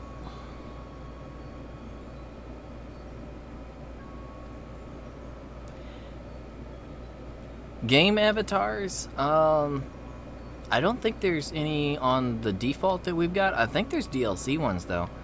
The funny thing is they actually have a face rig that is PewDiePie. If you, for whatever reason, want to look like PewDiePie, there is that. This won't be a whole other person. The face rig though is open source.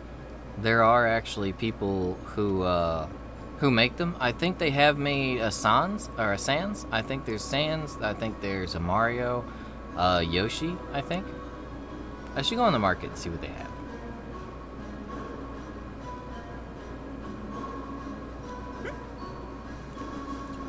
I look kind of normal if I'm over here, because then I hide my mustache and the hat looks better on this side. Man, the sheep is so cute. It's nice.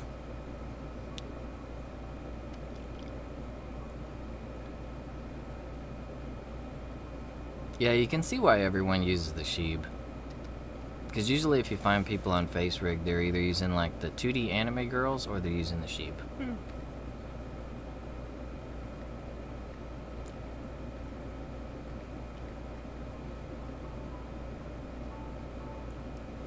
I feel he's a little too far away though. Let me bring him in. Oh, you really are a cat worm, aren't you? Or a cat snack. I think that's why we ended up putting a desk in. Okay. So we're going to take the sheep. And... Oh. Oh. Whoops. I don't know what I hit, but his props are destroyed. Ah, I know. It's Halloween. Let's do Satan. Ah, well, he's an orc. Ah, there we go. I don't know what it's doing. it's having a bit of an episode. He sees a bird outside the window. He's chirping like a cat.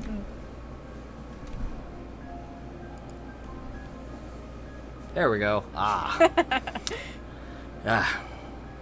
Nothing like being Satan for a day, right?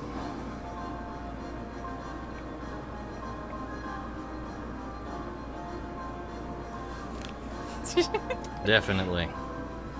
Man, I should totally put a hat on Satan. I think they got a cowboy hat. Next week, guys. Next week. For the Halloween stream. Figure out a good costume. Hang some ornaments on his horns.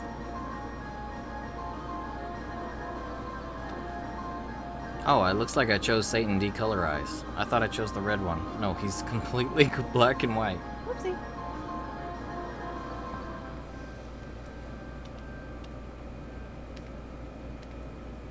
Yeah, yeehaw, Lucifer. I like the idea.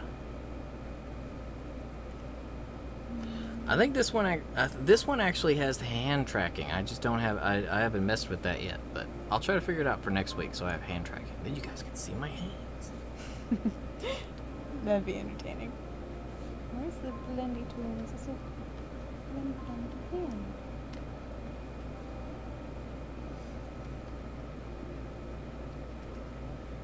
Oh, Abdul likes the cat, so that's a vote for the cat.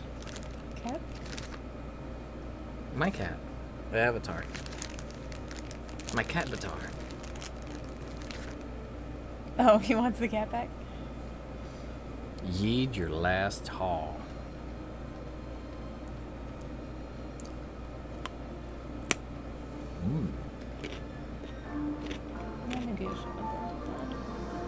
So this is Satan enjoying carrots.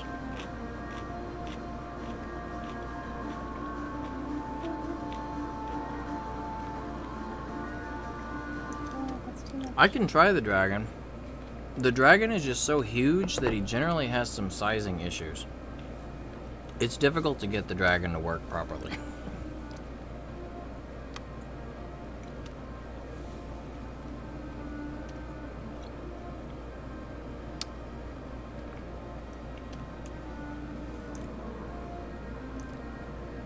Yeah, I don't know what's up with the avatars. They like, if you don't calibrate them properly, like, if you're using a specific avatar, it's always good. You kind of have to go into the settings and change all of the settings to match your facial movements. Like, there's calibration tests and like specific behaviors for all the parts of the face. If you don't do that, then like the avatar could have all kinds of crazy stuff happen while you're using it. So none of these have been calibrated to my face, so there's no telling what could go wrong. Let's see if we can get the dragon to work,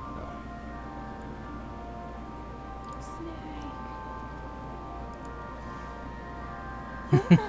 Oh, I made you the dragon. Oh no.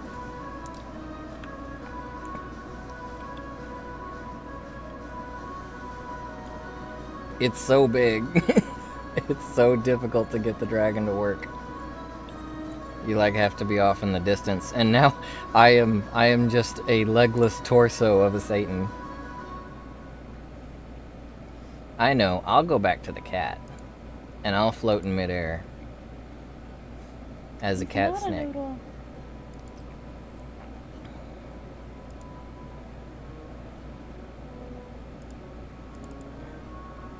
Hey, look, I've got my desk.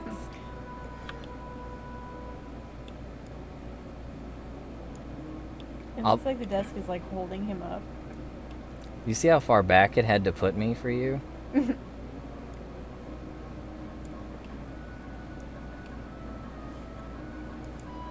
We're gonna try to make this look like I'm a news anchor covering a dragon attack.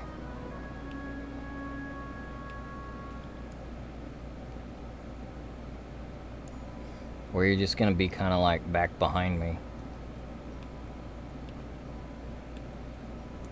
There we go.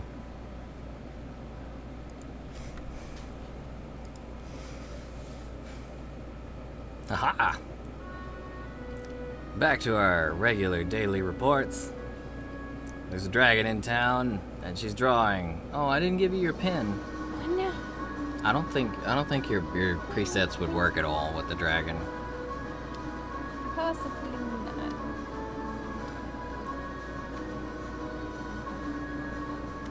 It's too much.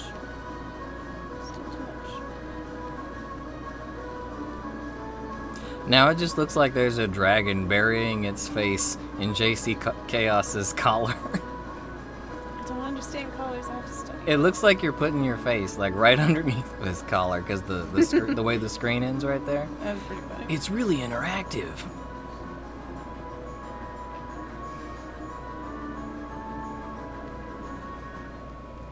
Where's my blended tool? Alrighty, Cream Pop. Well, we're probably going to be heading out here pretty soon anyway. It looks like Sasha's getting toward the latter end of this picture, so Yeah, I think I've done enough have a damage. great night, and we will be seeing you next week.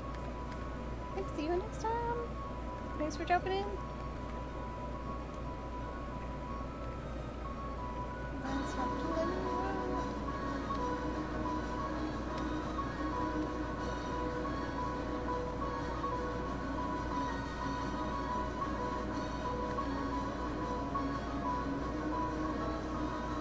This makes me feel like I need to work really fast.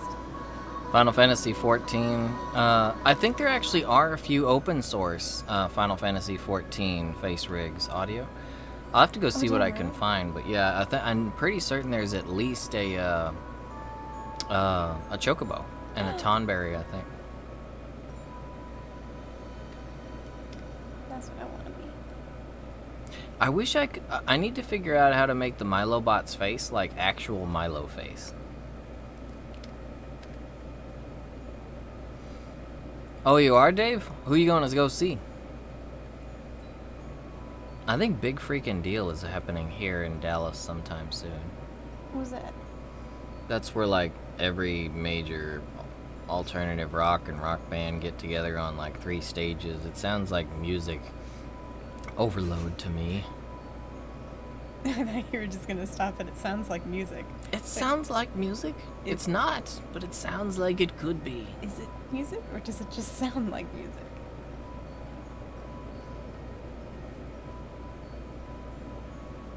I don't know what I'm doing. Icon for Hire? I haven't heard of them, but I really like the name. Hey, I've got control of the dragon too. Oh, and now it's gone. I keep forgetting to switch back to my other tool. I don't know what happened with my facial calibrations, but my cat is eternally in kiss mode. The dragon doesn't even have that kind of face. He has, doesn't even have lips.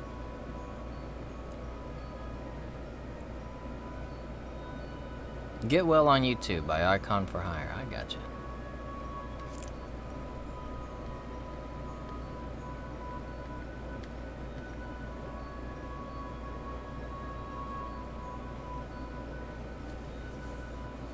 Oh, so you're enjoying the food over there, Abdul? Sounds like free deliveries is my kind of thing. I'm trying to lose weight my best, but, you know, I just keep thinking of, like, bad things to eat. Bad things just kind of... I'm a magnet for bad things.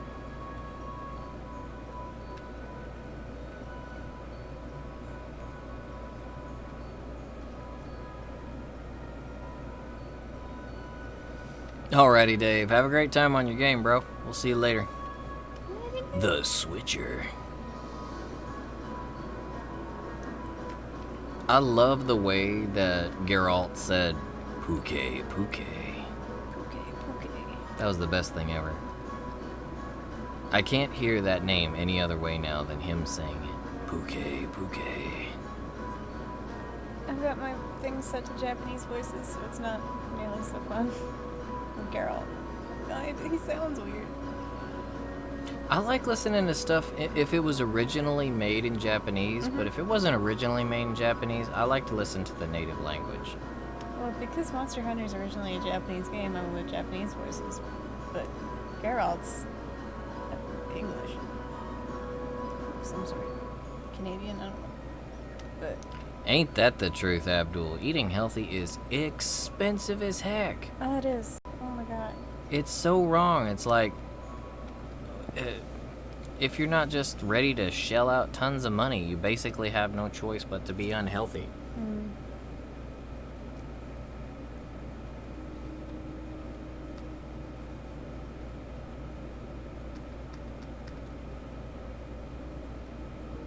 Tupperware Remix Party sounds like a really good name for a band.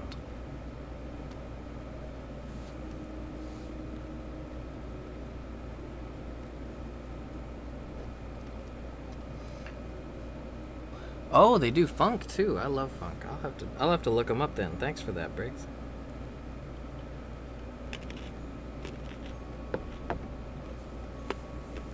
Dragons love carrots.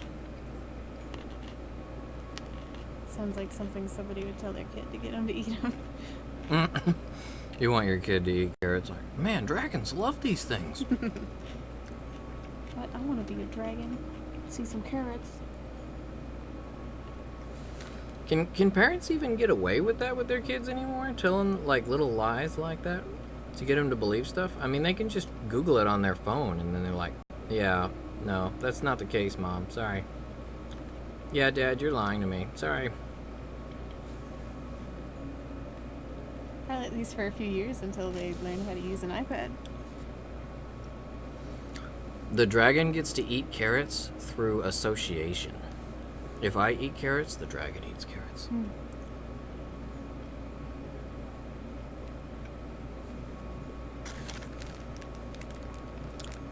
Carrots via osmosis.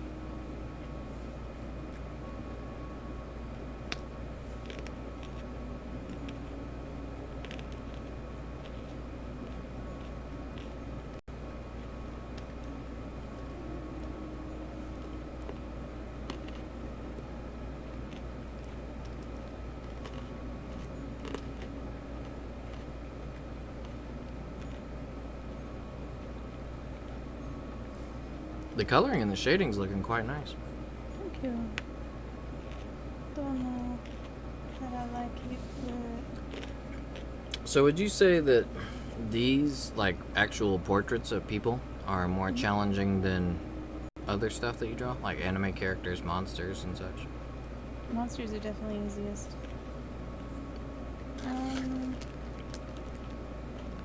Drawing like this much of a person is pretty easy as far as the line art, but drawing like a portrait in color is pretty difficult.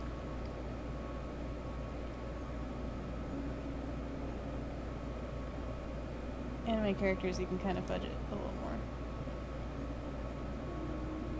And I'm usually drawing them sort of from further away. That's actually a really an interesting sounding premise for a band. It's almost kind of like, what is it, Gact from Japan? He's a is it J-pop or J-rock? I think he was J-rock. But he tells everyone he's a vampire. And he's like a few hundred years old. Oh.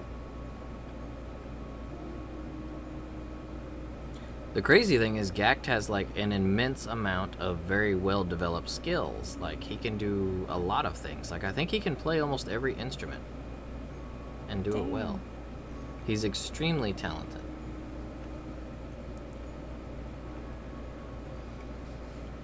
And the thing is he's been able to do this since he was he's been a star since way back. Like he could play all the instruments well at a young age. So it almost gives like some kind of credit to what he says, like that he's actually had a lot of time to learn these skills and acquire and master things.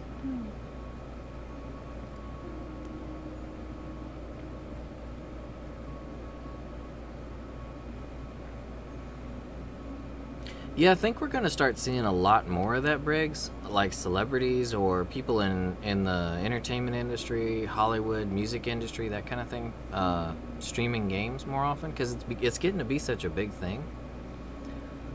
That if you're famous, it seems like it's like a natural thing, like a matter of course, that you should go and stream.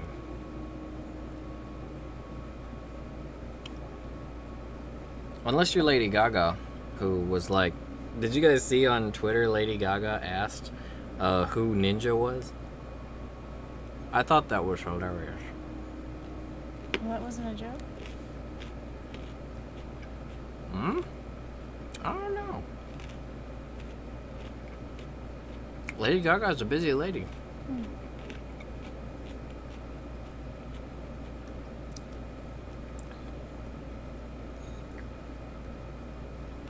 But Ninja was saying that if she ever wanted to try streaming, that he'd be happy to stream with her. Even though that breaks his rule, his ironclad rule of never playing games with females. What? What kind of rule is that? Well, Ninja doesn't play games with females. He says this is so it doesn't cause any issues or drama in his personal or married life. That he steers clear of it entirely. Okay.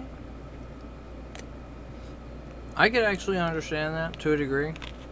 Being a famous streamer, there would probably be a lot of issues if he were to play with, females.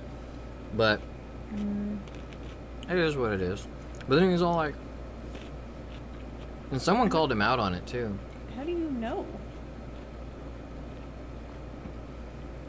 I think most of the people he actually plays with, like he streams with, like streams with them. I don't really watch Ninja that much, so I don't know. I don't really watch him at all, but it's kind of hard to not know things about him when you're in streaming yourself. If you have anything to do with YouTube or Twitch, you tend to hear about him.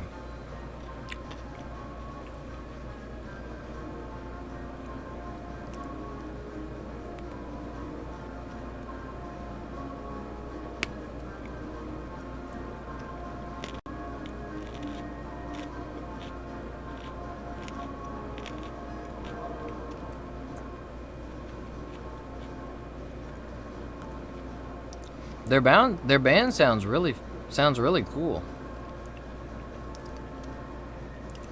Briggs was saying there's in this group there's Dr. Sung, who plays synth keyboard or synth keytar. Yeah, it's keytar. Yeah, the one with the keys on it.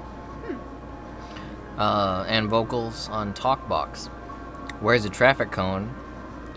Commander Muse is a lion bassist. Lord Phobos is the guitarist space guy, and Harvey Hogan is the robot drummer. That sounds awesome. I gotta check that out.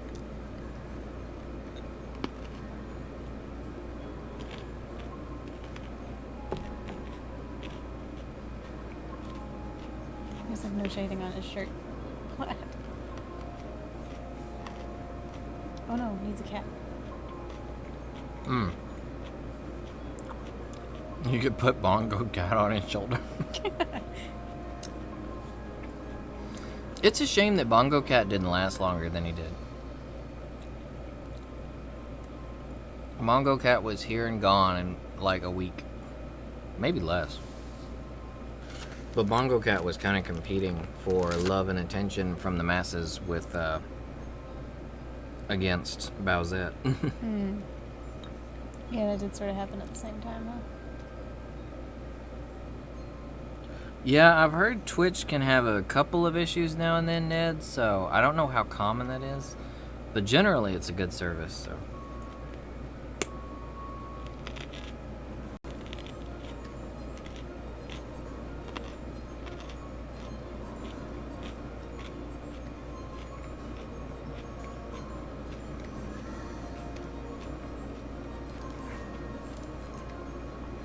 Oh, it sounds like they've landed some pretty good gigs then.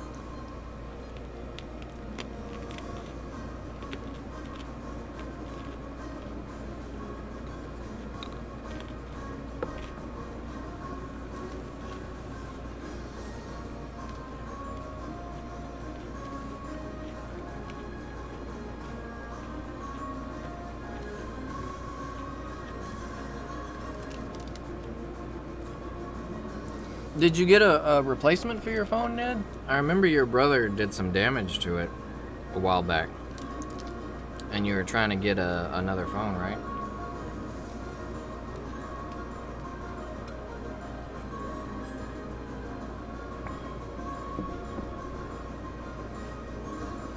Okay, cool. So you did get another one. That's good to hear.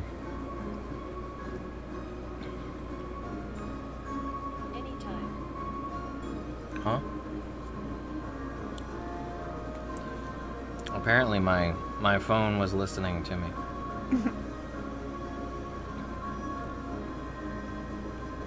That was my Google Assistant talking back to me.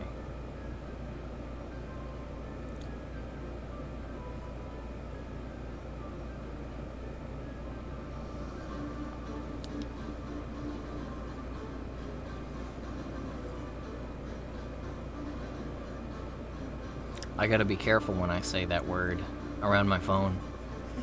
Because then she's like, hey, what's going on, bro? What you need, bro? Need some help, bro? I'm gonna have to censor. Alrighty, Briggs. I've heard Dead Cells is good. I haven't tried it yet, but it is on Game Pass, so I'm really thinking about giving it a good shot.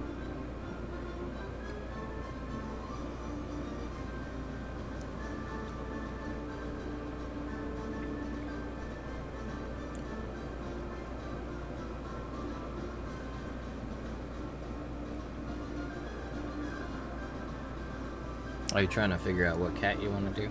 Yeah, I was just checking to see if Chaos had posted any pictures of his pets. Just in case. I'm thinking he might have, but I can't remember. Yeah, I can't remember. It would be in pets, right? Yeah, that's where I'm looking. I'm just scrolling back through it real quick. Hmm.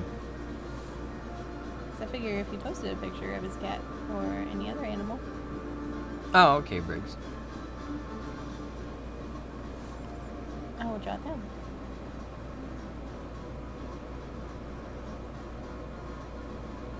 So, nothing? No.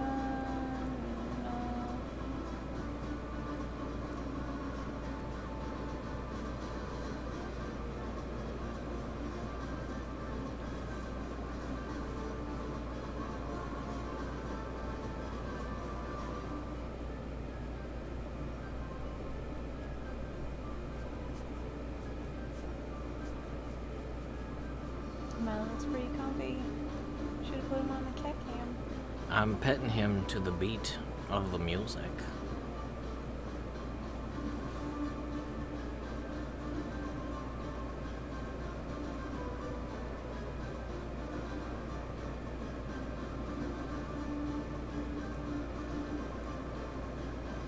Oh, the Girl Scouts, huh?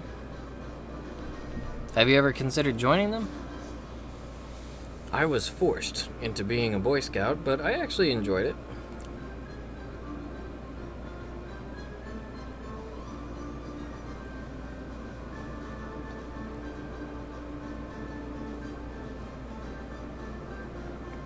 Yeah, Scouts can be pretty social.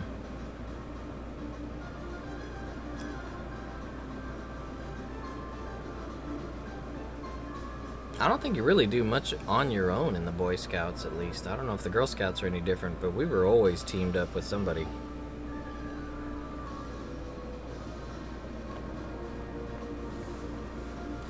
How is the Surge 2 audio compared to Part 1?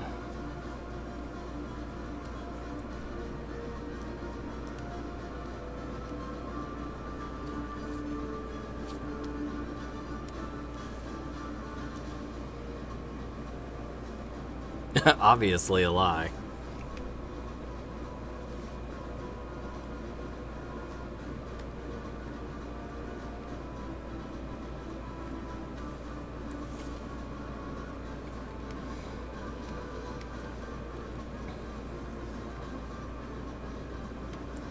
I think the Scouts are a really good opportunity to learn things, but I don't know, that kind of situation for learning, you really got to be into it. Like, you really have to want to do it. Sort of has to be your thing for you to get much out of it. If you don't think you're going to enjoy it, then most likely you won't.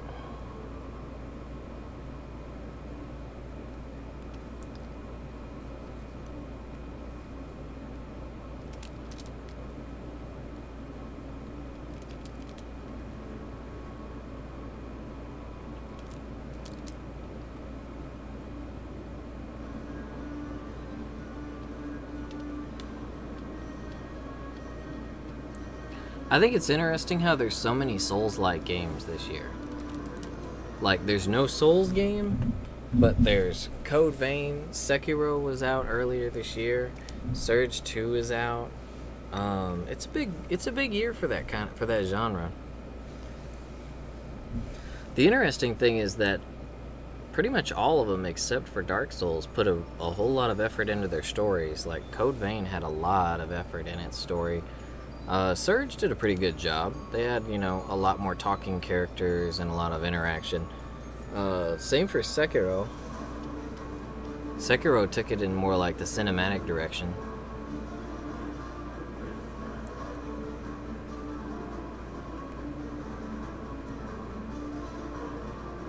The paper had candy attached to it. I guess that's one way to pass out flyers.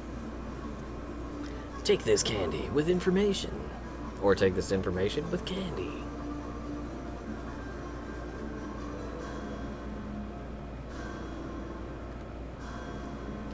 Yep, Outer Worlds does come out on Friday. What's up? I'm gonna draw this little dude. Oh, he did send a video. Yeah. Because he rescued some kittens. Where's my speech? A little while ago. Some kittens. So he rescued a kitten. Oh, you see he's got a little tabby there? Mm-hmm. He's got a black one and a tabby. I couldn't see his face though, so I'm going with the black one. You see that smug face that he made? You gonna do that one?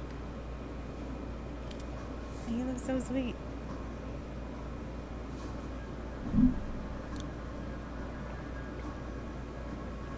Oh, but yeah, Outer Worlds is coming out Friday, and I'm pretty excited about it. I love Obsidian.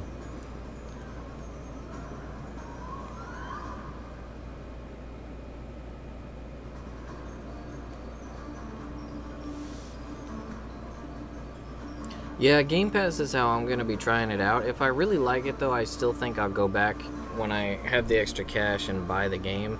That way I can fully support Obsidian. I just worry about how much, like, the subscription services do for the developers. I know they do well for the publishers. I just worry they don't really do much for a dev.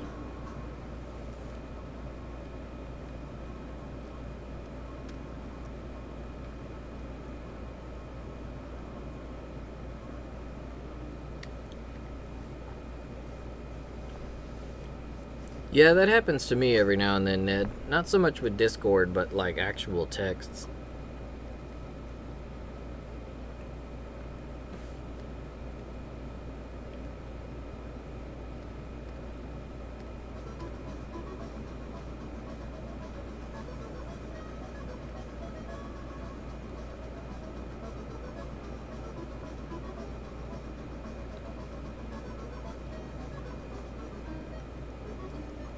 I'm really hoping for something that's more along the vein of Fallout 2 to Fallout New Vegas level of narrative. But, you know, with a few more palettes of color than not Fallout had. That's what I'm most excited about. So much color. Yeah, these games are really colorful, and that's kind of out of Obsidian's realm of expertise, so I'm really looking forward to see what they do with it. The reviews for it so far have been really good.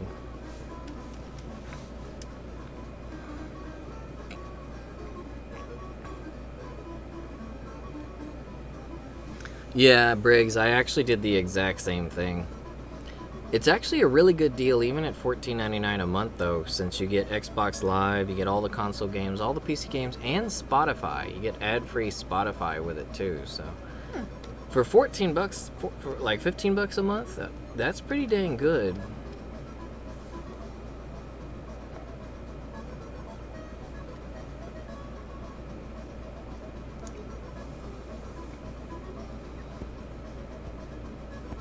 You starting to get a little tired, Ned? I think we're almost done. I just gotta hide the sun somewhere. Oh, do you want to scoot the picture aside a little bit? Oh, yeah. And the kitty. he's got a dragon on his shoulder right now. Let's see. What was I looking for? Oh, yes. This one. Adopt a cat. Or a dragon, if those are available in your area. Man, I would if they were. Dragon availability extremely limited per zip code.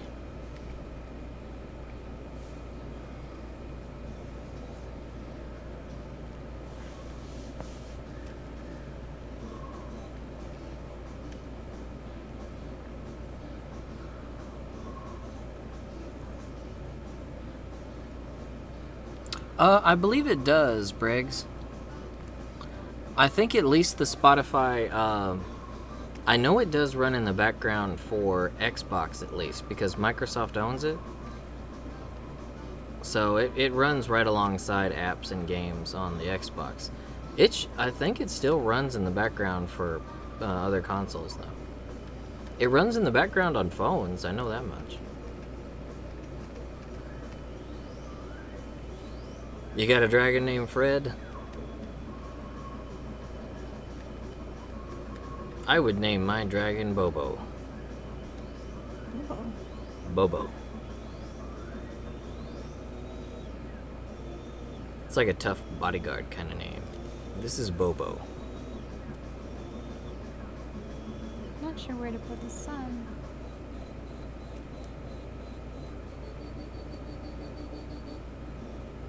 Maybe we can. Maybe have use it the peek sun. up over his other shoulder.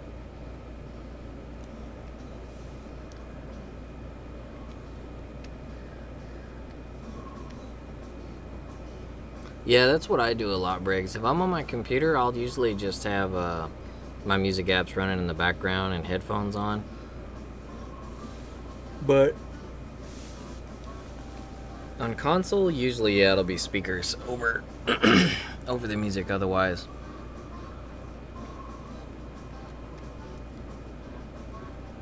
You bit it too hard, Ned.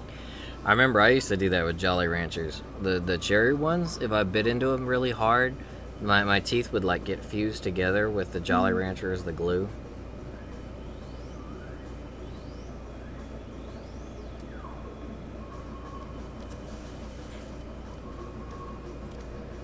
Toast? Your Palico's name is Toast? Oh, that's cute.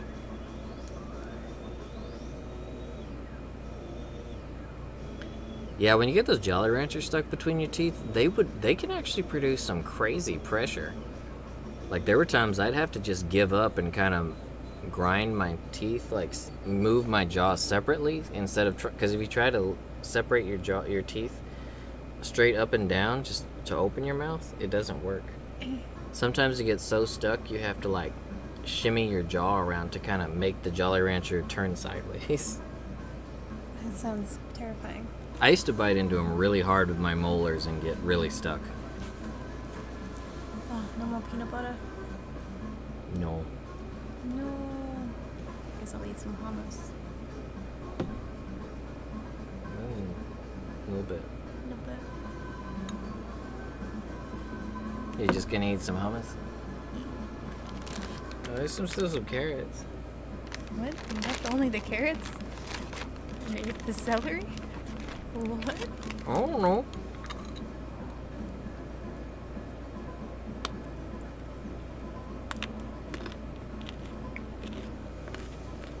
Oh, those are cute names. Komodo dragons. Wait, they have a baby Komodo dragon? Hmm? Are we talking like the same Komodo dragons that grow up, that have the horrendously debilitating saliva?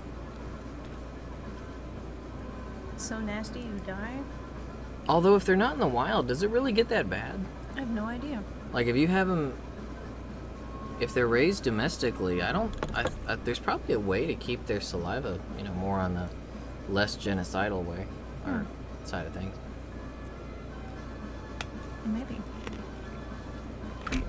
Oh, still a tree juice left.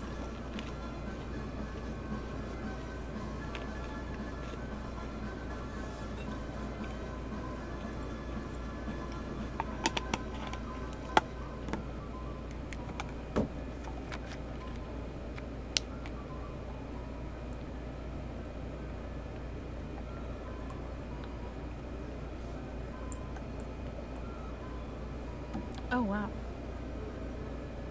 Monitor lizards are really cool. I love the way they look. Mm. What are the ones with the really thick tails? Skinks? Those are the ones with like the tiny arms. Yeah. They have the really big tails though, right? They kind of look like a tadpole, but really long. With a lizard face. Skinks, I think.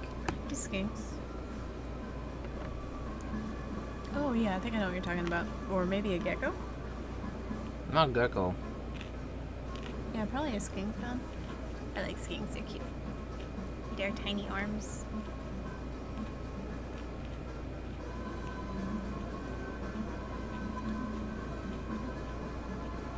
Any type of bird?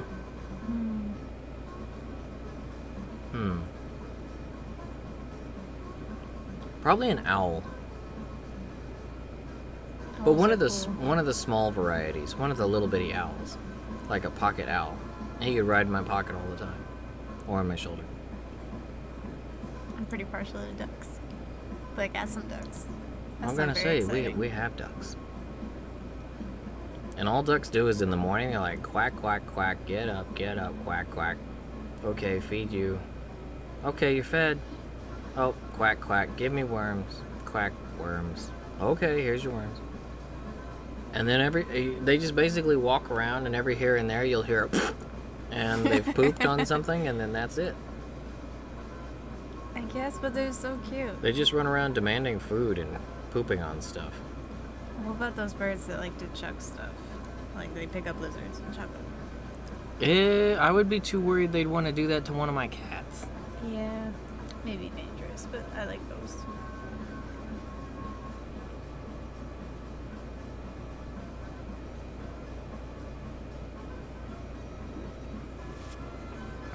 Ooh, that sounds pretty scary.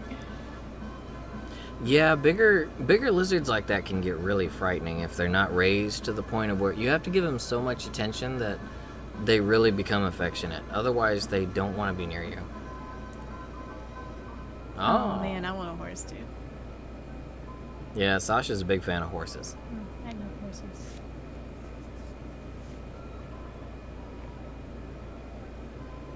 I used to have a pony, but they're too expensive.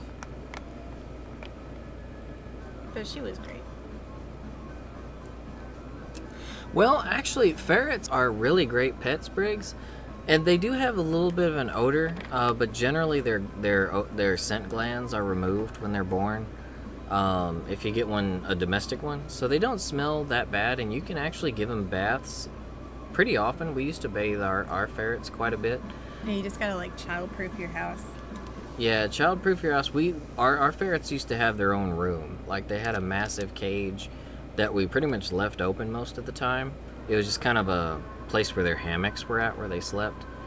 But as long as you give them a lot of room, man, ferrets are great pets. The only thing is they typically live for about 7 to 8 years long, and cancers are quite common amongst ferrets. Yeah, depending on what breeder you get them from. Around here, it's illegal to breed them, so there's not very many options as far as breeders, and they're pretty sketchy. Yeah. So cancer is really common. They can die pretty young. Yeah, because there's so much inbreeding. There's generally the major distributor in America, at least, is called Marshall, and they pretty much make all the food, make all the accessories, everything. Yeah, it's kind of a cornered market, like a monopoly market. But regardless of all that, ferrets are great pets.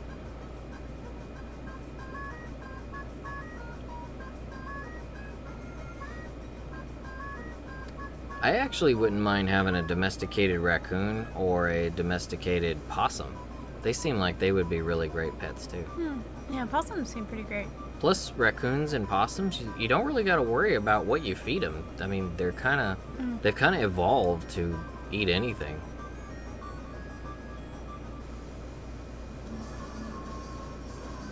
Hey, welcome back, Cream Pop, and have a good night, Audio. Good night. It was good to see you. Take care.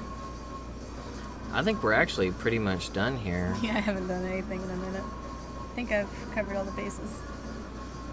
Got the sun, got the cat, adopted a cat, assigned it. And drawing, I think I've done enough damage. Well, we'll post it up so JC can see it and see what he has to say. I'm sorry if it's offensive. Like, if I accidentally made you ugly or something, I'm sorry. I think it looks good. We'll see. We'll see what he says. Considering you are adapted to, you're mostly like drawing anime characters or monsters. I mean, going and drawing an actual person must be tough. Yeah, monsters in my jam.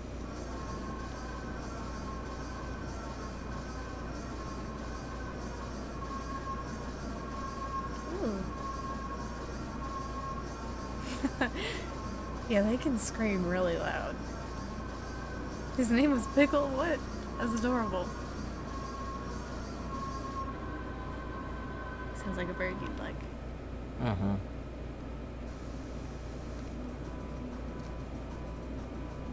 Does it count if the raccoons knock over the trash cans? I think I would keep my raccoon mostly inside. I wouldn't want to unleash the fury of nature, as a raccoon trained and raised by me would most definitely be.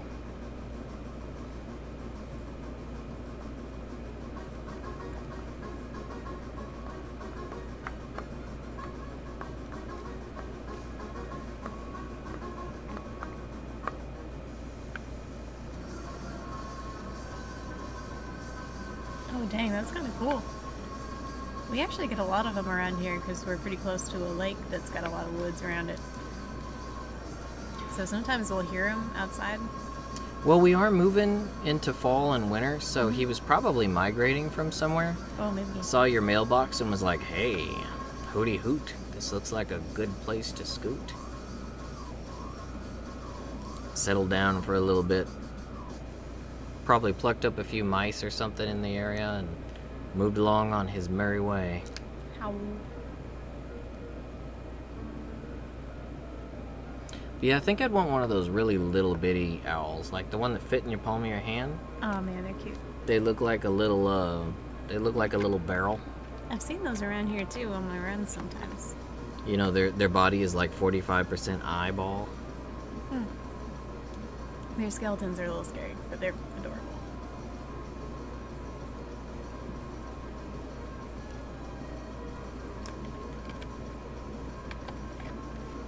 That's definitely a good spirit animal to have. They are precious.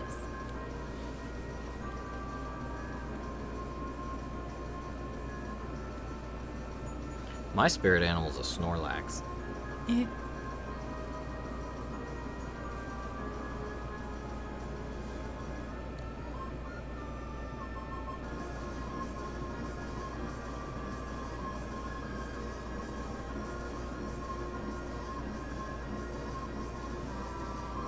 We actually get coyotes around here a lot too. I see them on my runs sometimes, but they're pretty cowardly. They just run. Well, if they're in a pack, they could actually end up being a threat to people. If they're hungry enough. Yeah. Coyotes have to be they have to pretty much be on the verge of starvation to bother with people at all. And even then, I don't think they would actually go after a person, not unprovoked anyway. Yeah, especially if you're moving pretty fast. They're probably like, oh, they're after something. I'm not gonna mess with that. But that is scary though in neighborhoods, like if there's kids or anything. You got to yeah. worry about your kids, your pets. Yeah. Pets are a big issue. We used to live out in the country, and we actually had some issues with coyote attacks. And yeah, they will try to get after your pets, especially if you have like a Absolutely. litter of kittens or puppies or anything like that. Yeah, that's definitely no bueno. Yeah, I've heard of that a lot. I mean, they'll take down animals as big as like goats. Yeah. If they're in a pack, they will get pretty brave, and they will attack. They will attack animals. So, best thing to do when that kind of thing happens is call your local animal control, and have them come out. And they have tools and training to handle them. So, usually they'll capture them, or at least a couple of them, and scoot them out to a place that's more equipped for them, somewhere that they're more accustomed to, that someplace they can actually acclimate into.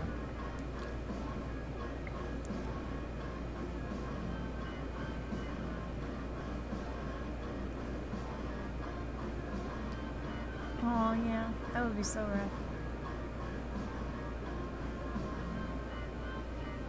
Yeah, that can happen out in the country, especially. We had a few issues with that. It's no bueno.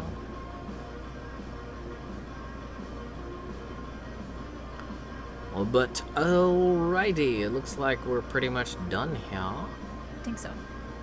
So I think we're gonna go ahead and skedaddle and we got some work to do anyway, so I guess we're gonna go handle that.